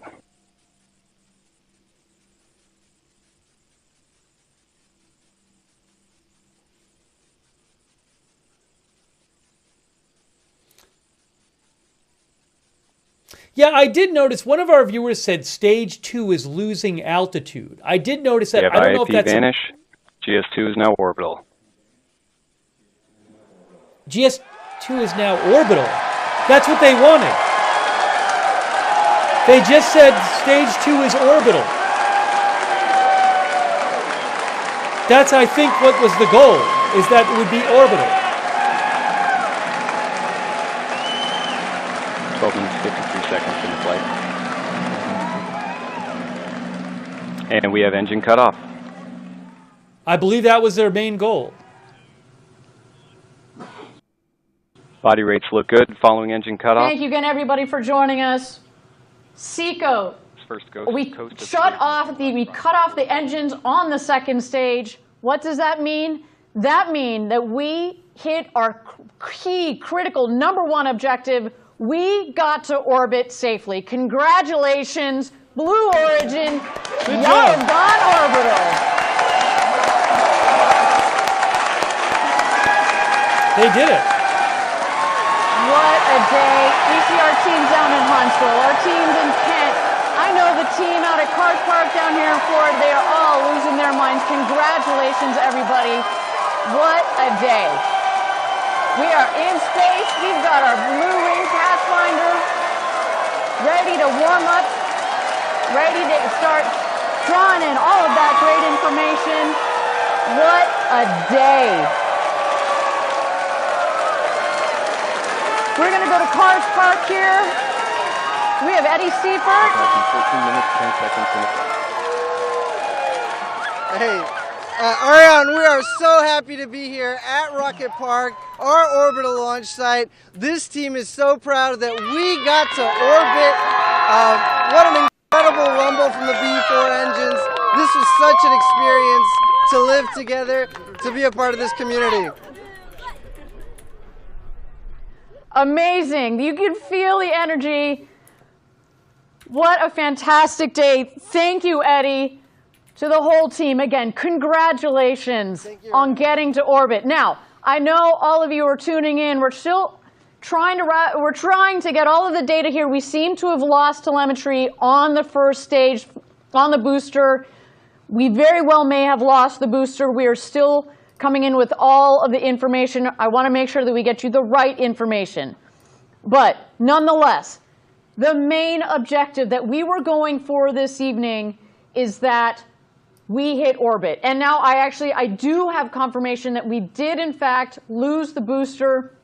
You can see from the map there how close physically the booster got to making its landing. Of course, we'll have all of the information on what exactly happened with the booster in the last moments. As you did hear, we did have the booster relight the 3 middle engines, which is what we were looking for. So things we know were good up until that point.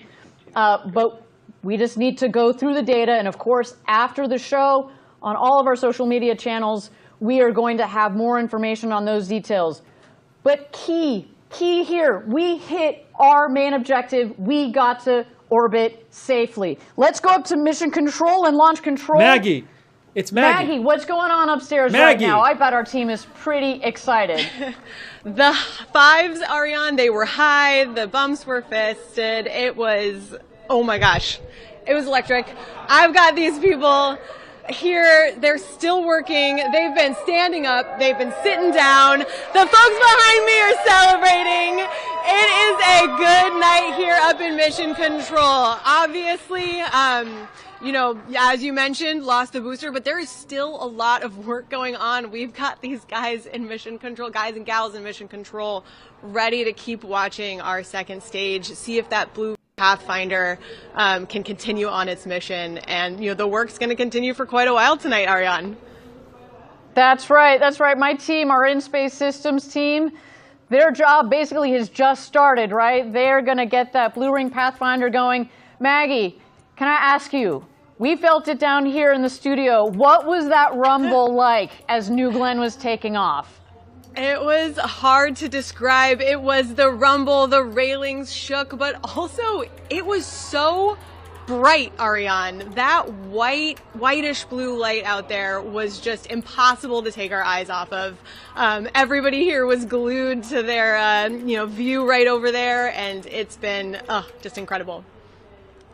Amazing. You can see on our screen there, we've got the executives. We see there in the middle, we've got our CEO. We've got Jeff Bezos. We have Dave Limp, our CEO. Mark Featherstone, who has been on this program since day one. I see the deputy of our New Glenn program losing it. This is a replay of the executives, of our team members as New Glenn was taking off. Man, oh man, what a moment.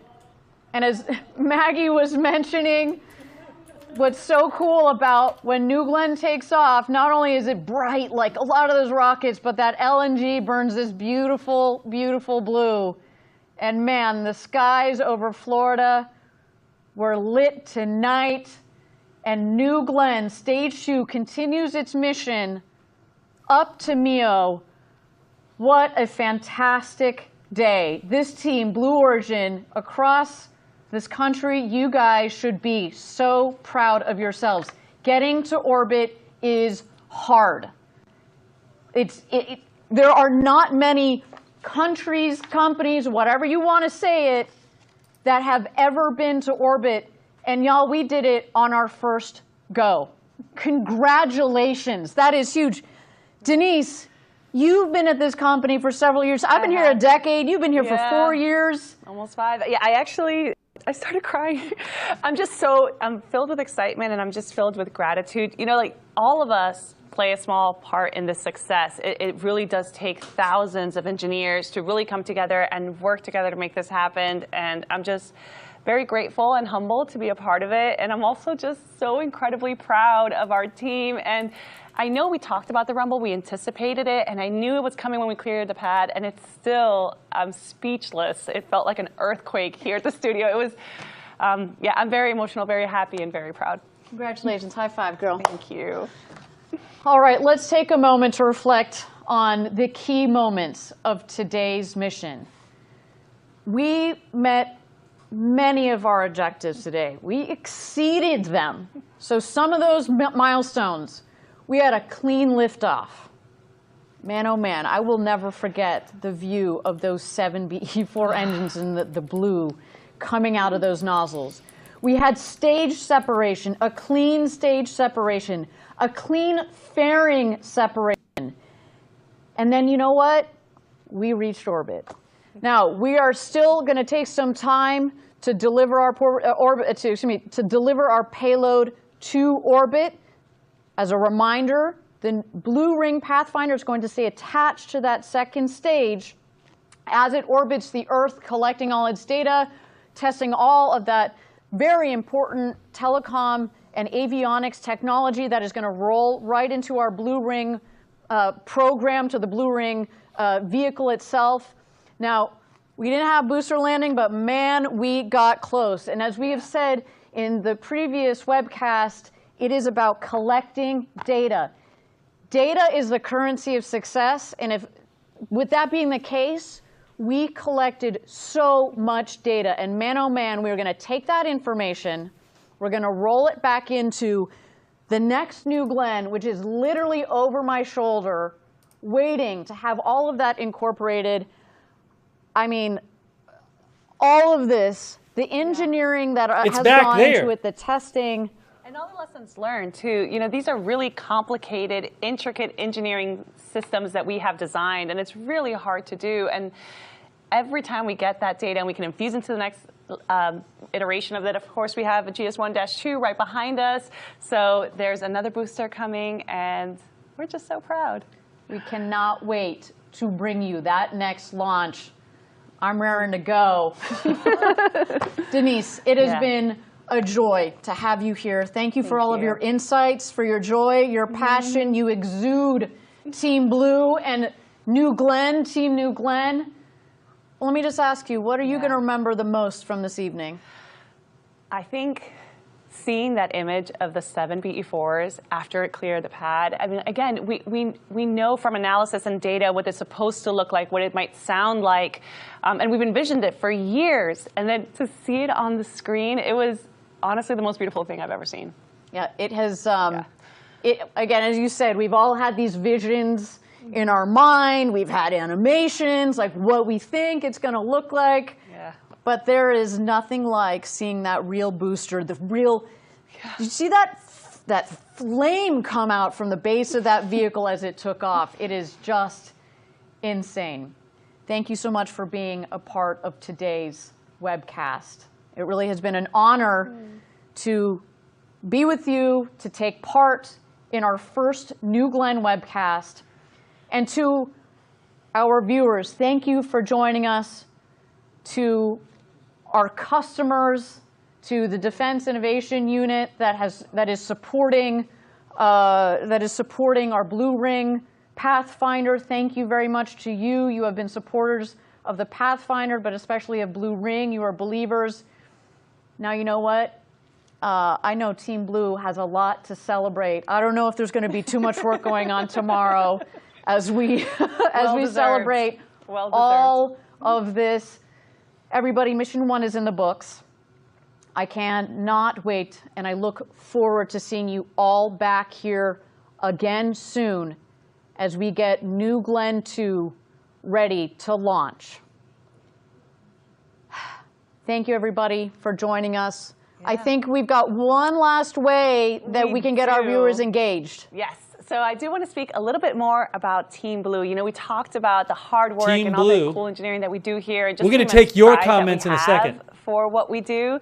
So if you're watching this and you're feeling inspired or energized by what we accomplished today, about what Blue Origin is, our values, we would love for you to come join us. So we've got hundreds of positions available, manufacturing jobs specifically in the Space Coast, Florida, Huntsville, Alabama, West Texas. Of course, we have our headquarters in Seattle, Washington. Just visit our website at blueorigin.com/careers. We would absolutely love for you to come help us build this incredible road to space. And we should also note, for others watching, perhaps you want to help us celebrate this momentous occasion for us. We've got some really cool launch gear in our shop. You can pick up the mission patch from today. There it is. That's pretty cool. We've got all sorts of really cool mission gear. Check us out online. That's a mean looking patch right there. It really is. And you know, this patch is a special one. You notice it was also the payload fairing that we saw throughout the broadcast. It had the same decal. It features New Glenn on the pad at LC-36, and it's surrounded by Team Blue, just watching it lift off, just like we did this evening. So these are so cool. You know, I love collecting those space patches. It's almost like a badge of honor after you work a few missions. So if you're interested, it's available in our shop. Yeah, I have, you know, as mentioned, I've been at this company for over 10 years. I was here for New Glenn 1. I was here for the first landing of I was here for New Shepard 1. Should be very clear. New Shepard 1. You're also here for New Glenn 1. I also happen to be here for New Glenn 1. Here for New Shepard 1. I was here for New Shepard 2, the first time we landed New Shepard. I'm kind of thinking that we're like on that trajectory too. I've been lucky enough to collect all of those patches. This tonight feels like one of those moments. Like, as we've talked about, we are opening a new chapter for this vehicle, for this company, for our customers, and as we build the road to space for the benefit of Earth, today was such a momentous step. Thank you again to all of our viewers who tuned in to watch this historic launch. New Glenn, Blue Origin, we are so proud. You can continue to follow the mission and all of our progress on X and all of our social media channels. We're going to track the payload up to its final destination. We'll have more information on what happened to our booster, so stay tuned to that. Another big thank you to the Defense Innovation Unit and the many, many people at Blue Origin who spent years designing this rocket, building it, testing it, getting ready for today, and lastly, believing in this vehicle and in this program. I want to also say thank you to the FAA and to the range for supporting us. Today on our first flight, we gave them a little bit of extra work this evening. And to the state of Florida, from the governor on down, thank you so much. We love being down here in Florida. Everybody, this is going to conclude our first mission of New Glenn, NG-1. The next era of space flight at Blue Origin is upon us. My name is Ariane Cornell. For Denise, Eddie, Maggie, and all of us here at Blue Origin, thank you for joining us. A very happy New Year to all, and we look forward to seeing you soon on our next launch. We're just getting started, and until next time, gradatum ferociter. I need to look up what that means. All right, I can't play the music, but hey, that was pretty neat. I want to hear what you guys have to say, but they achieved orbit on their first launch. That was the big goal of this launch, was to get that second stage into orbit, and they got it. Yeah, I guess, is this I assume this is a replay. Yeah, so we're watching the replay here, but I can't play the music. Wow. It's really something to see one of these launches and have it not be a SpaceX. I'm so used to seeing SpaceX and the shots of the cheering. It's always SpaceX. So it's really interesting to have another company doing it. This launch this rocket is supposed to allow them to compete with SpaceX in the launch business. This is Jeff Bezos' company. So I want to get some comments from you guys, but we'll watch some of this. Hey, while we're playing this, a quick thank you to, a quick shout out and thank you to Damon Reinhardt, and E.T. and Joseph Perez and Rizzo and One True. One True gave a lot of memberships. One True probably gave like 100 memberships or something. Thank you, Ronald Kame and Kayla Haynes, Clay Turner, Lindsay Gardner, McDuff, and all right. So we'll go back to me. McDuff and Tech Slug on Twitch. Thanks for your support. Hey, let's talk about this. Wow. What did you guys think? I'm going to read some comments from you guys right now.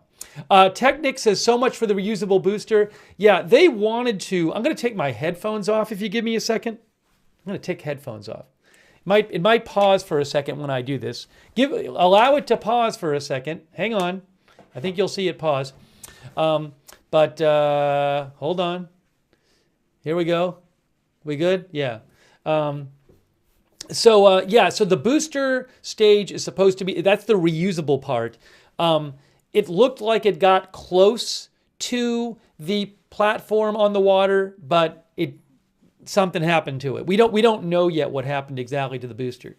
Yeah, and Dintro says it's not over yet, still in orbit. I believe it's supposed to stay in orbit, that second stage, about 6 hours, where they're doing some testing. They have a payload, which I think is a test version of their space vehicle, but the payload is going to stay with that second stage from if I remember correctly. So yes, that second stage is going to be in orbit for hours if all goes well.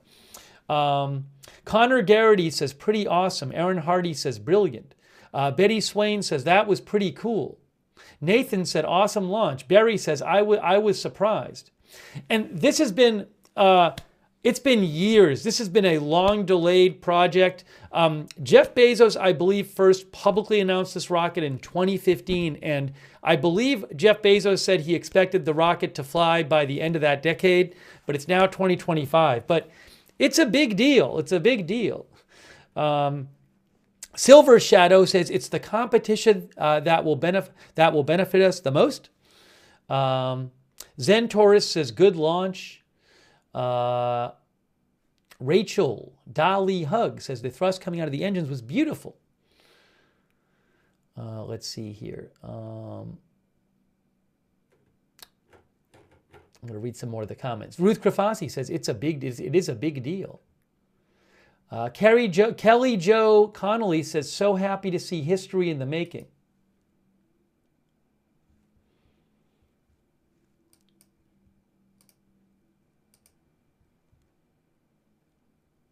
Connor Murphy says, I was wrong. Oris says, historic, great future for humanity. There's something interesting about seeing multiple companies do this. I mean, SpaceX, we've watched some SpaceX launches and we've seen some incredible things, technology with, re-landing things that SpaceX has done. The Starship rocket is supposed to be a launch system. The Starship launch vehicle is supposed to be fully reusable. But there's something interesting about, I didn't expect this, but seeing a second company do it is like, whoa.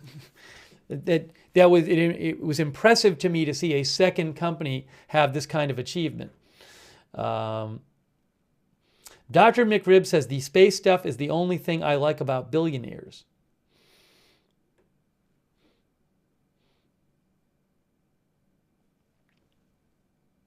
Oymate says lack of video coverage of the orbit and landing is sus.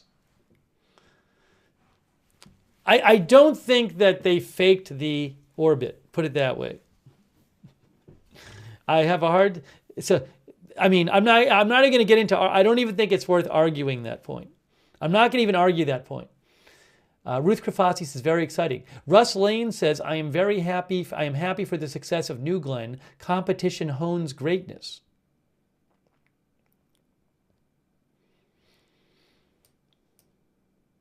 Russ Lane says, I contributed, I have Amazon Prime. Oh, did Elon actually tweet about this? One of our viewers, I think, said, look at Elon's tweet. Yes, Elon Musk said, congratulations on reaching orbit on the first attempt. He did post that. Look. Congratulations on reaching orbit on the first attempt.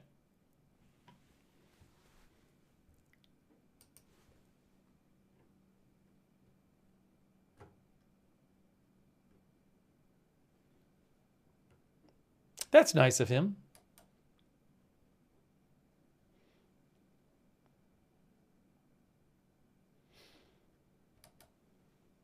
I haven't seen a post from Jeff Bezos yet.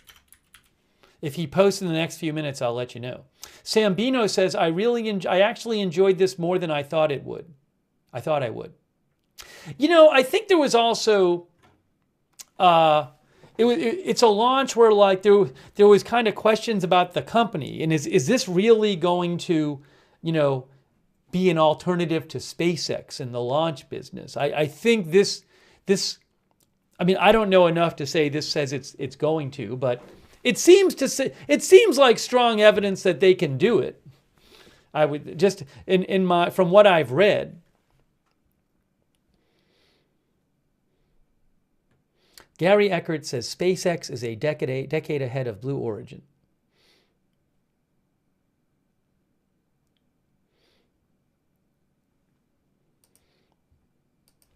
Oh, let me show you a little reporting on this too. Hold on. If I can find it here. Here, look. Jeff Bezos' Blue Origin launches massive New Glenn rocket on first test flight.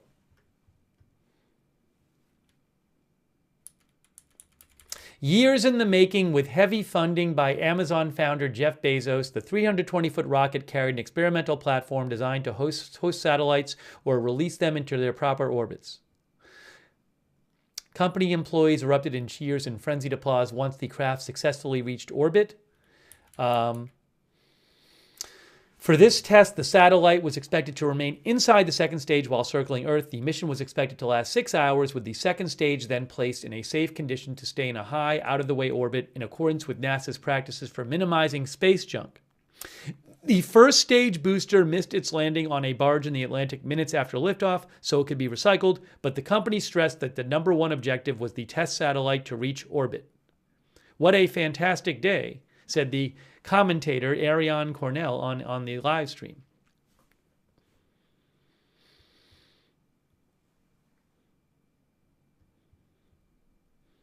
Blue Origin poured more than $1 billion into New Glenn's launch site, rebuilding historic Complex 36 at Cape Canaveral Space Force Station.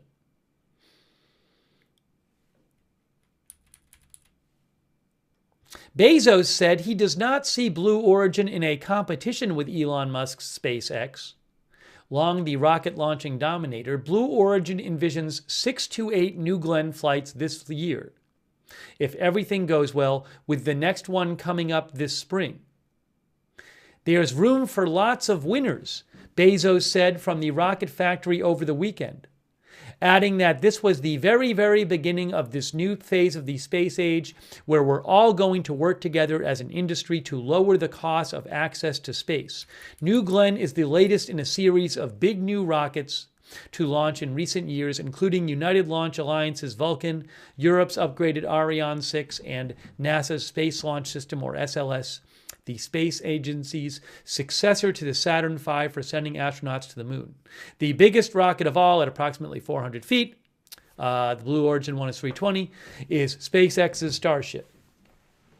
Elon Musk said the 7th test flight of the Starship could occur later today from Texas. He hopes to repeat what he pulled off in October, catching the returning booster at the launch pad with giant mechanical arms. Starship is what NASA plans to use to land astronauts on the moon later this decade.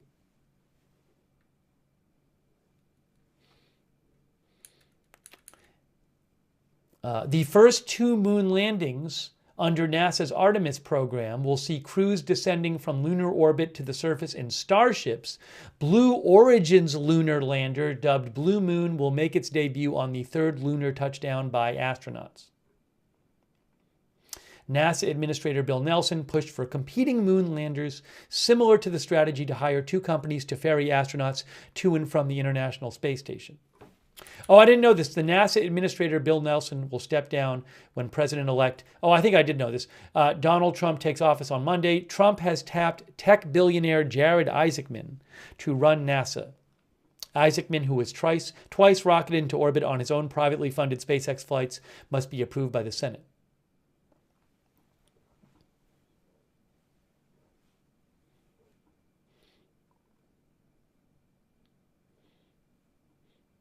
I'll read this paragraph too. New Glenn's debut was supposed to send twin spacecraft to Mars for NASA, but the space agency pulled them from last October's planned flight when it became clear the rocket wouldn't be ready on time. They will still fly on a New Glenn rocket, but not until spring at the earliest. The 2 small spacecraft named Escapade are meant to study the Martian atmosphere and magnetic environment while orbiting the red planet. So a little background there from AP. Let's see here. Michelle Childress, our viewer, says they all have a role to play and will have different objectives.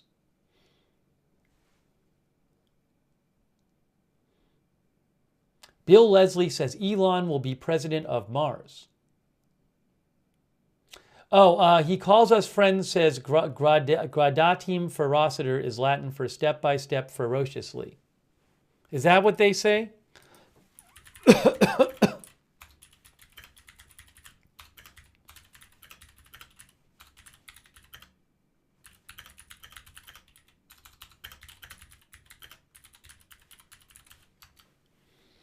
Nisto says, let the expanse begin.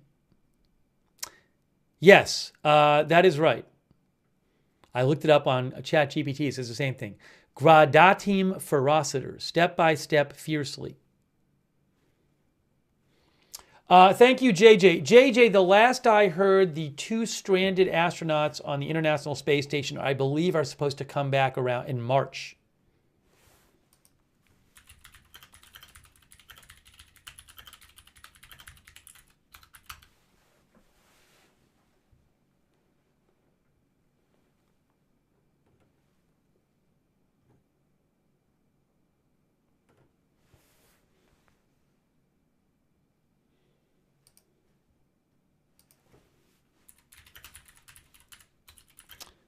JD, it says at the earliest. I'm trying to look up something about that now.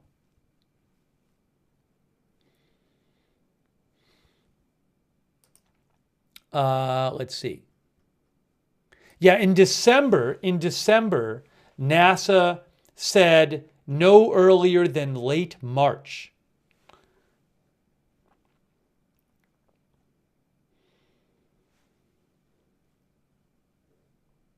Because there's a new SpaceX spacecraft that's going to be used for that mission, and more needs to be done with that new spacecraft. Thank you. When did they went up there in June of 2024. Thank you to ET. ET said, that craft traveled from Florida to Africa in a matter of 30 minutes. That is the true value of these missions, commercial travel. That's what ET says. You know, I've read articles in the past on commercial travel outside the atmosphere, I think it is. But I don't know about, I'm not an expert on that. And I don't know about the current viability.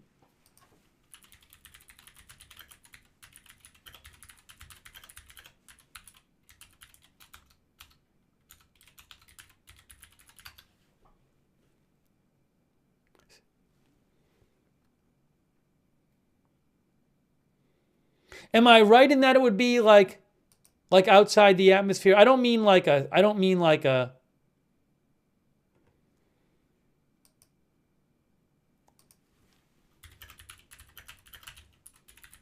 like space tourism, I mean.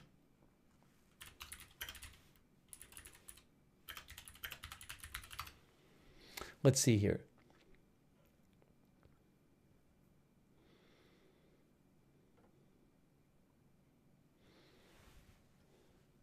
That's a whole other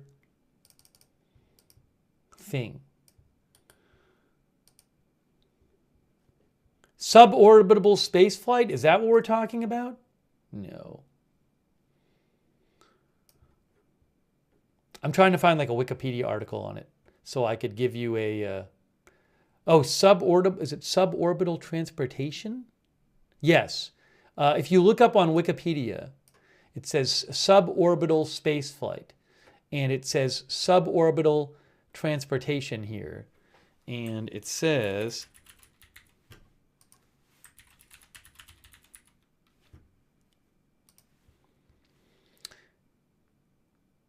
research suggests a semi-ballistic suborbital flight could travel from Europe to North America in less than an hour. Due to the high cost of space flight, suborbital flights are likely to be initially limited to high value, very high urgency cargo delivery such as courier flights, military fast response operations, or space tourism. The Spaceliner is a hypersonic suborbital spaceplane that could transport 50 passengers from Australia to Europe in 90 minutes or 100 passengers from Europe to California in 60 minutes. The main challenge lies in increasing the reliability of the different components, particularly the engines, in order to make their use for passenger transportation on a daily basis possible. SpaceX is potentially considering using their Starship as a suborbital point-to-point transportation system. The Spaceliner is a concept for a suborbital hypersonic winged passenger supersonic transport. You can read about that on Wikipedia. It's a very long-term project, it says.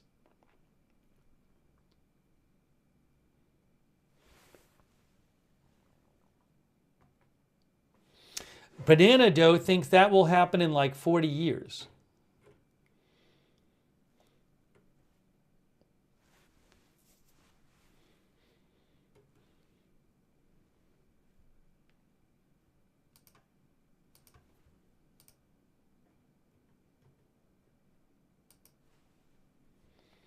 Oh, let me show you something else here.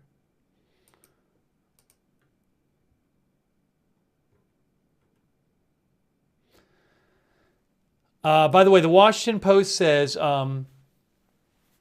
Jeff Bezos' Blue Origin launched its New Glenn rocket into orbit early today in a crucial milestone that comes some 25 years after Bezos founded the company with the goal of reducing the cost of access to space. Let's see here.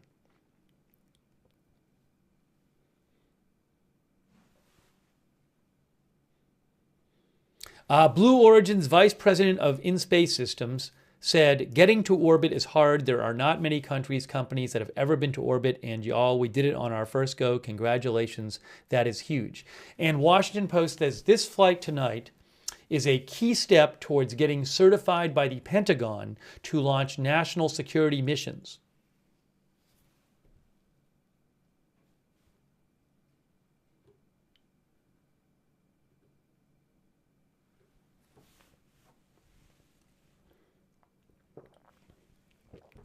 Also, the Post says that Blue Origin is looking to fly New Glenn as many as 8 times this year and hopes to fly an uncrewed spacecraft the company calls Blue Moon to the lunar surface.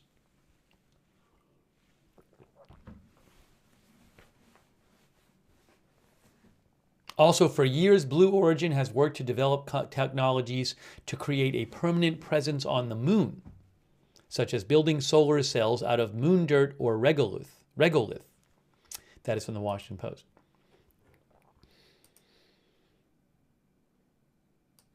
Daniel Lombard, our viewer, said, "So glad there are no astronauts on board." I think that was before the launch.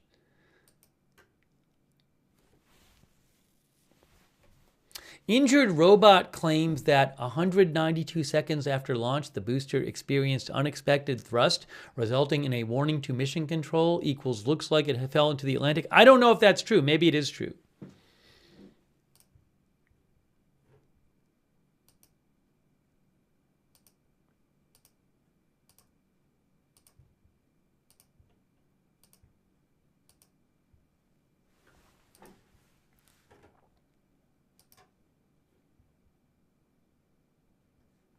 And then Damon mentioned to me that SpaceX has posted on their website Starship's 7th flight test.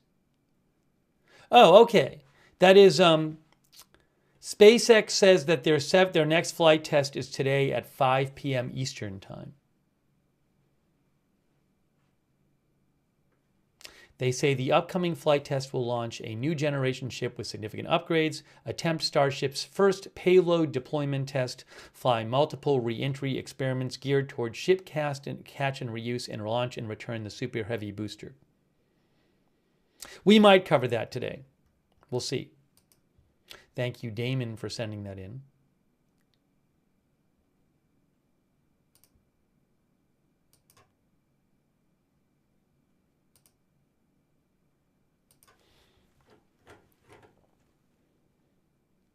Captain Jerry Donnelly says, I've been watching Space Shots since 1965.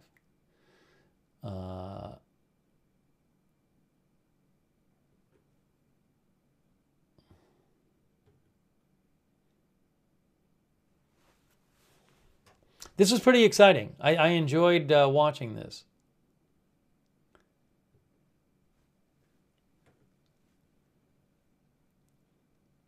Connor Murphy says, can't believe it's almost 3 a.m. Yeah, I'll take a couple more comments here. But that was neat. Neat to watch. Worth getting up for.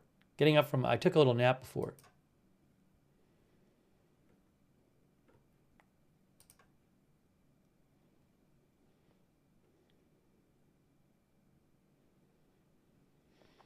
Reuters says this was the culmination of a decade-long, multi-billion-dollar development journey. They also said, Reuters said, getting the spacecraft to its intended orbit on an inaugural rocket launch is a rare achievement for a space company.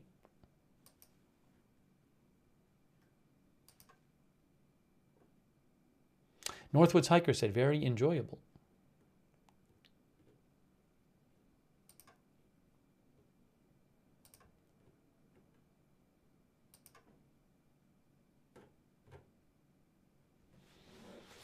Thomas Darwin said they didn't waste any time tonight. Kevin Ventures says, can we now call it a space race?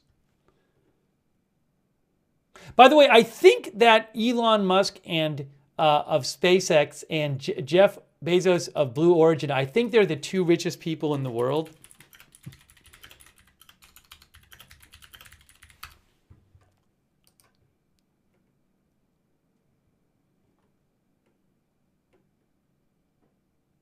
So, I mean, this is a 2024 ranking here. I don't know how it's changed. This is a Forbes list that's quoted by Wikipedia, and they have 2024 Elon and Jeff Bezos as 2 and 3.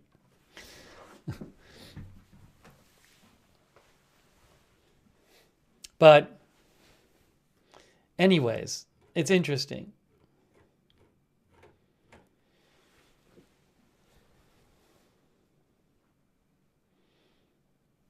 Bernard Arnault, Nicholas Browse says, who is that? Bernard Arnault is a French businessman, investor, and art collector. He's the founder, chairman, and CEO of LVMH, the world's largest luxury goods company.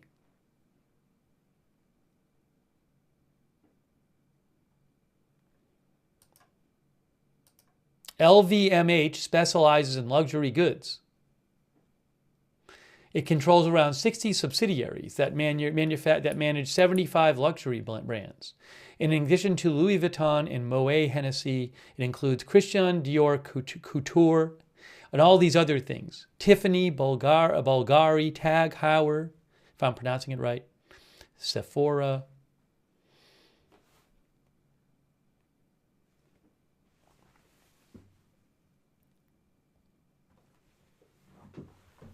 Gringo says Musk is number one by double at the moment.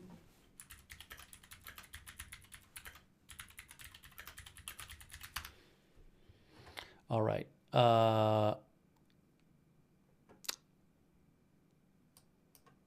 Bloomberg has a ranking. Bloomberg has a Bloomberg Billionaires Index, and I just looked it up. And the Bloomberg Billionaires Index has Musk at 1. I'm going to post a link to it, and you can go look at it yourself. I'm posting a link to it in the chat.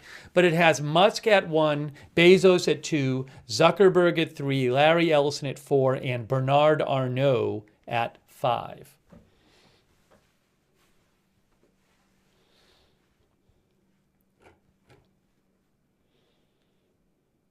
I don't think I'm covering the hearings today coming up, but I think I'm going to cover the Kristi Noem hearing on Friday.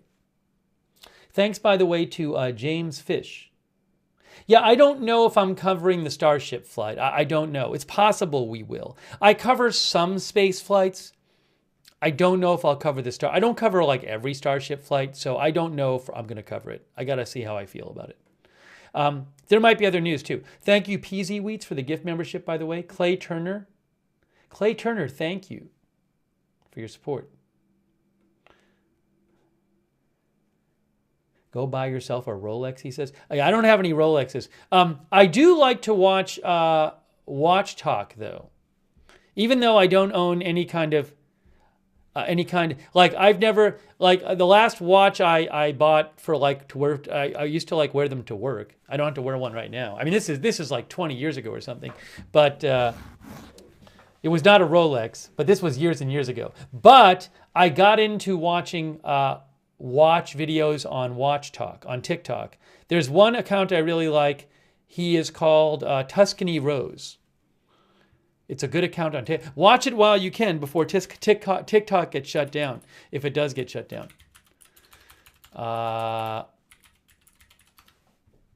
John Buckley, at Tuscany Rose. I recommended that account on TikTok. I know nothing about watches, but I like watching his videos about he specializes in Rolexes. Buckley. Yeah, Hillbilly Nitro has watched it. Then there's like a Vucom account. There's all these people. Moses the Jeweler. I know nothing about watches. I don't own any luxury watches, yet I like watching these watch negotiation and videos about like nice watches and stuff. They negotiate. They talk about rare watches. I like seeing people when they're knowledgeable about something talk about it. And you know, we probably will do a stream on TikTok at some point soon too.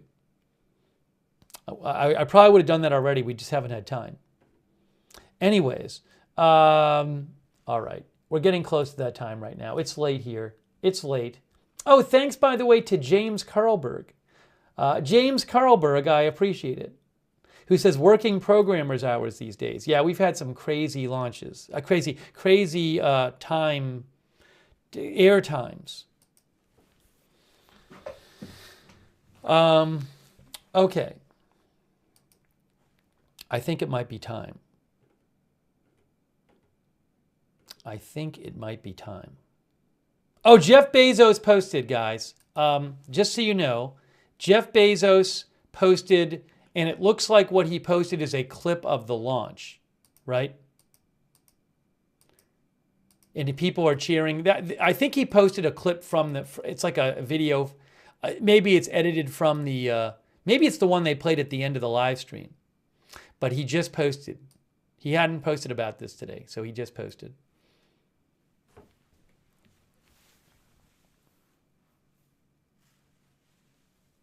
If you want to relaunch, you can rewatch. I think this probably has music on it, but we played the whole launch. You can rewind it if you want. Watch it.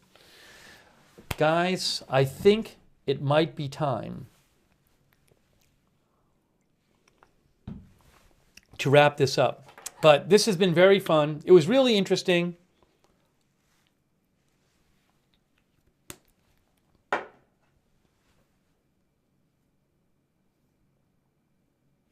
One of our viewers says at 3 minutes 40 seconds, right before boosters separate, UFO flies by. No, I'm not going to rewind for that. All right. So we are wrapping this up. I really appreciate you guys being here. This was fun to watch this with you. Interesting to do one of these. We've covered SpaceX launches. Oh, by the way, Blue Origin just posted. Blue Origin just said, second stage engine relight for a short duration burn confirmed. So this is the stage currently in orbit. So that's going to be in orbit for several hours if all goes well. So they're running tests on it, doing things with it. But second stage engine relight for a short duration burn confirmed. That's from Blue Origin. They just posted that right now.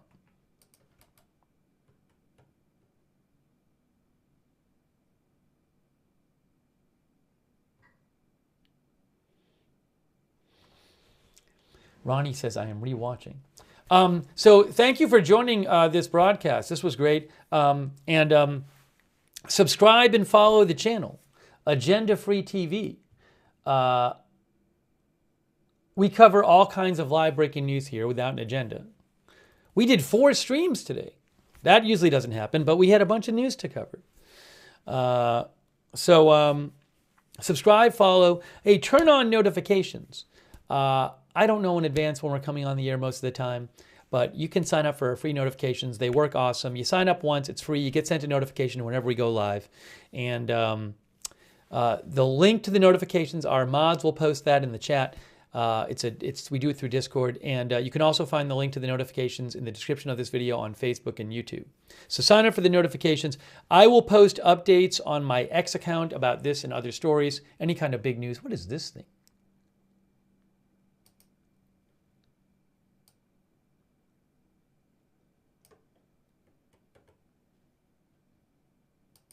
Hold on a second here.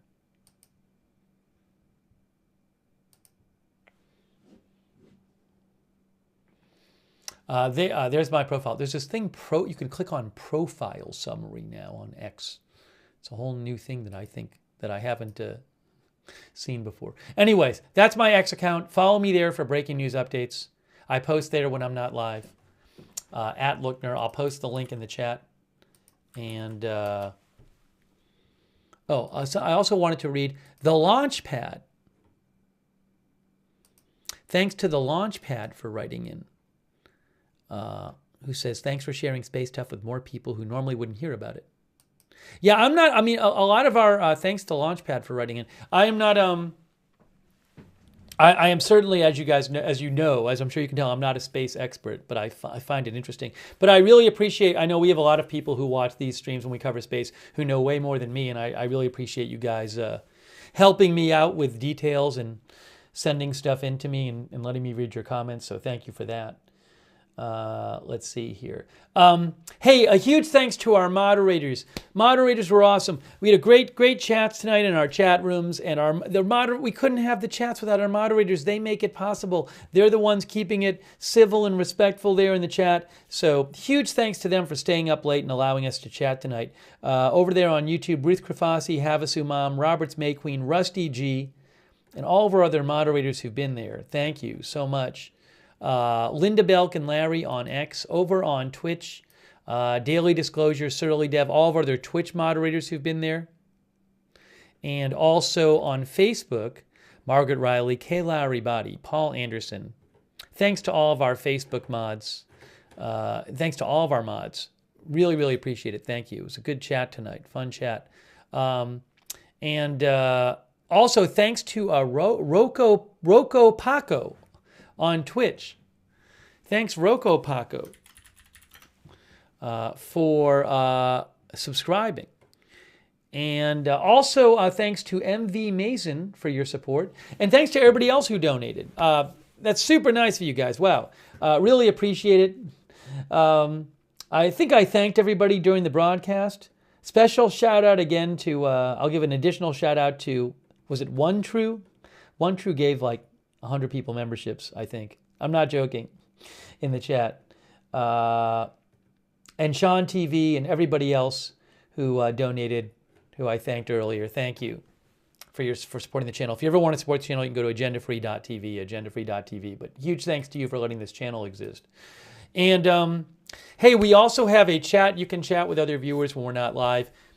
It's our Discord chat. It's free. A lot of our viewers like doing the Discord chat. Same link as the notifications link for the free notifications.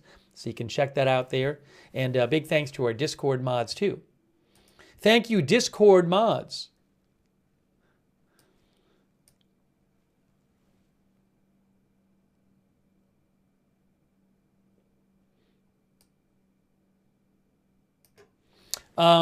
Hey, also, another way to find out when we're live, get updates about the channel, is our X account at AgendaFreeTV. I post there when we go live. I post scheduling updates, some news about the channel once in a while, at AgendaFreeTV on X. And just a reminder for those of you who watch us on YouTube, I would suggest turning on the YouTube notifications. That is a good way to find out when we're live.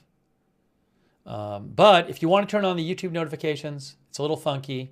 The way you do that is you got to click a bell and choose all notifications. So if you subscribe on YouTube, make sure you have this bell checked and you choose all notifications. Hey, shout out to our subscribers on Twitch like Night Owl, Jack's Animals, Wall Street and Shaggy for your support. Mr. Neotrip. Mr. Neotrip says, I set an alarm and slept through it. Mr. Neotrip also says there is a streamer on here that fixes high-end watches on stream. It's very relaxing to chill in. Thanks JRG770, our subscriber over there.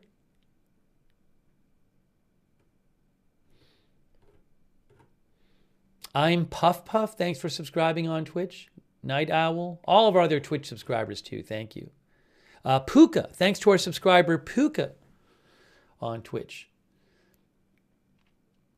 Hey, also our Facebook subscribers. Eve Richards, Robert Rial II, Margaret Riley, Kay Lowry Body, Sharon Klassen Goslin. Thank you for subscribing on Facebook.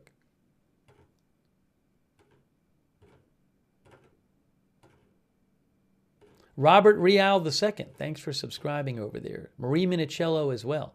Thank you, subscribers.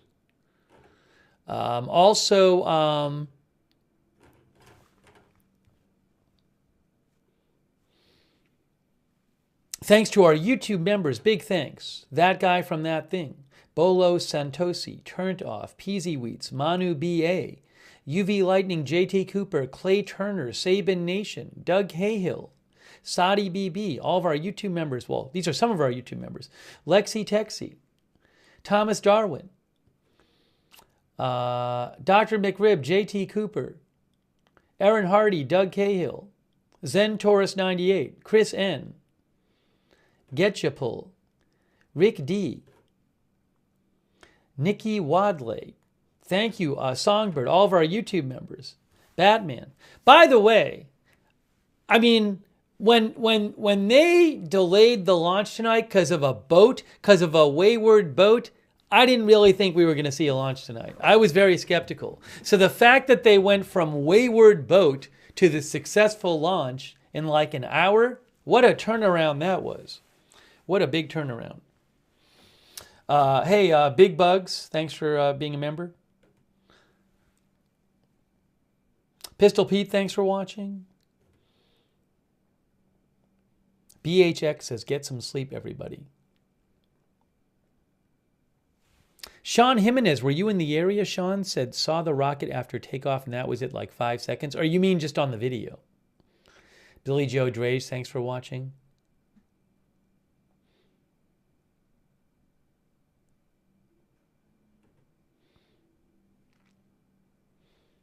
D. Schmidt, thanks for being there. Jarrett Najalki, Dennis McNeely, Patrick Gamer, thanks for watching. All right. Shadow Mark 3 says, shout out to Wayward Boats.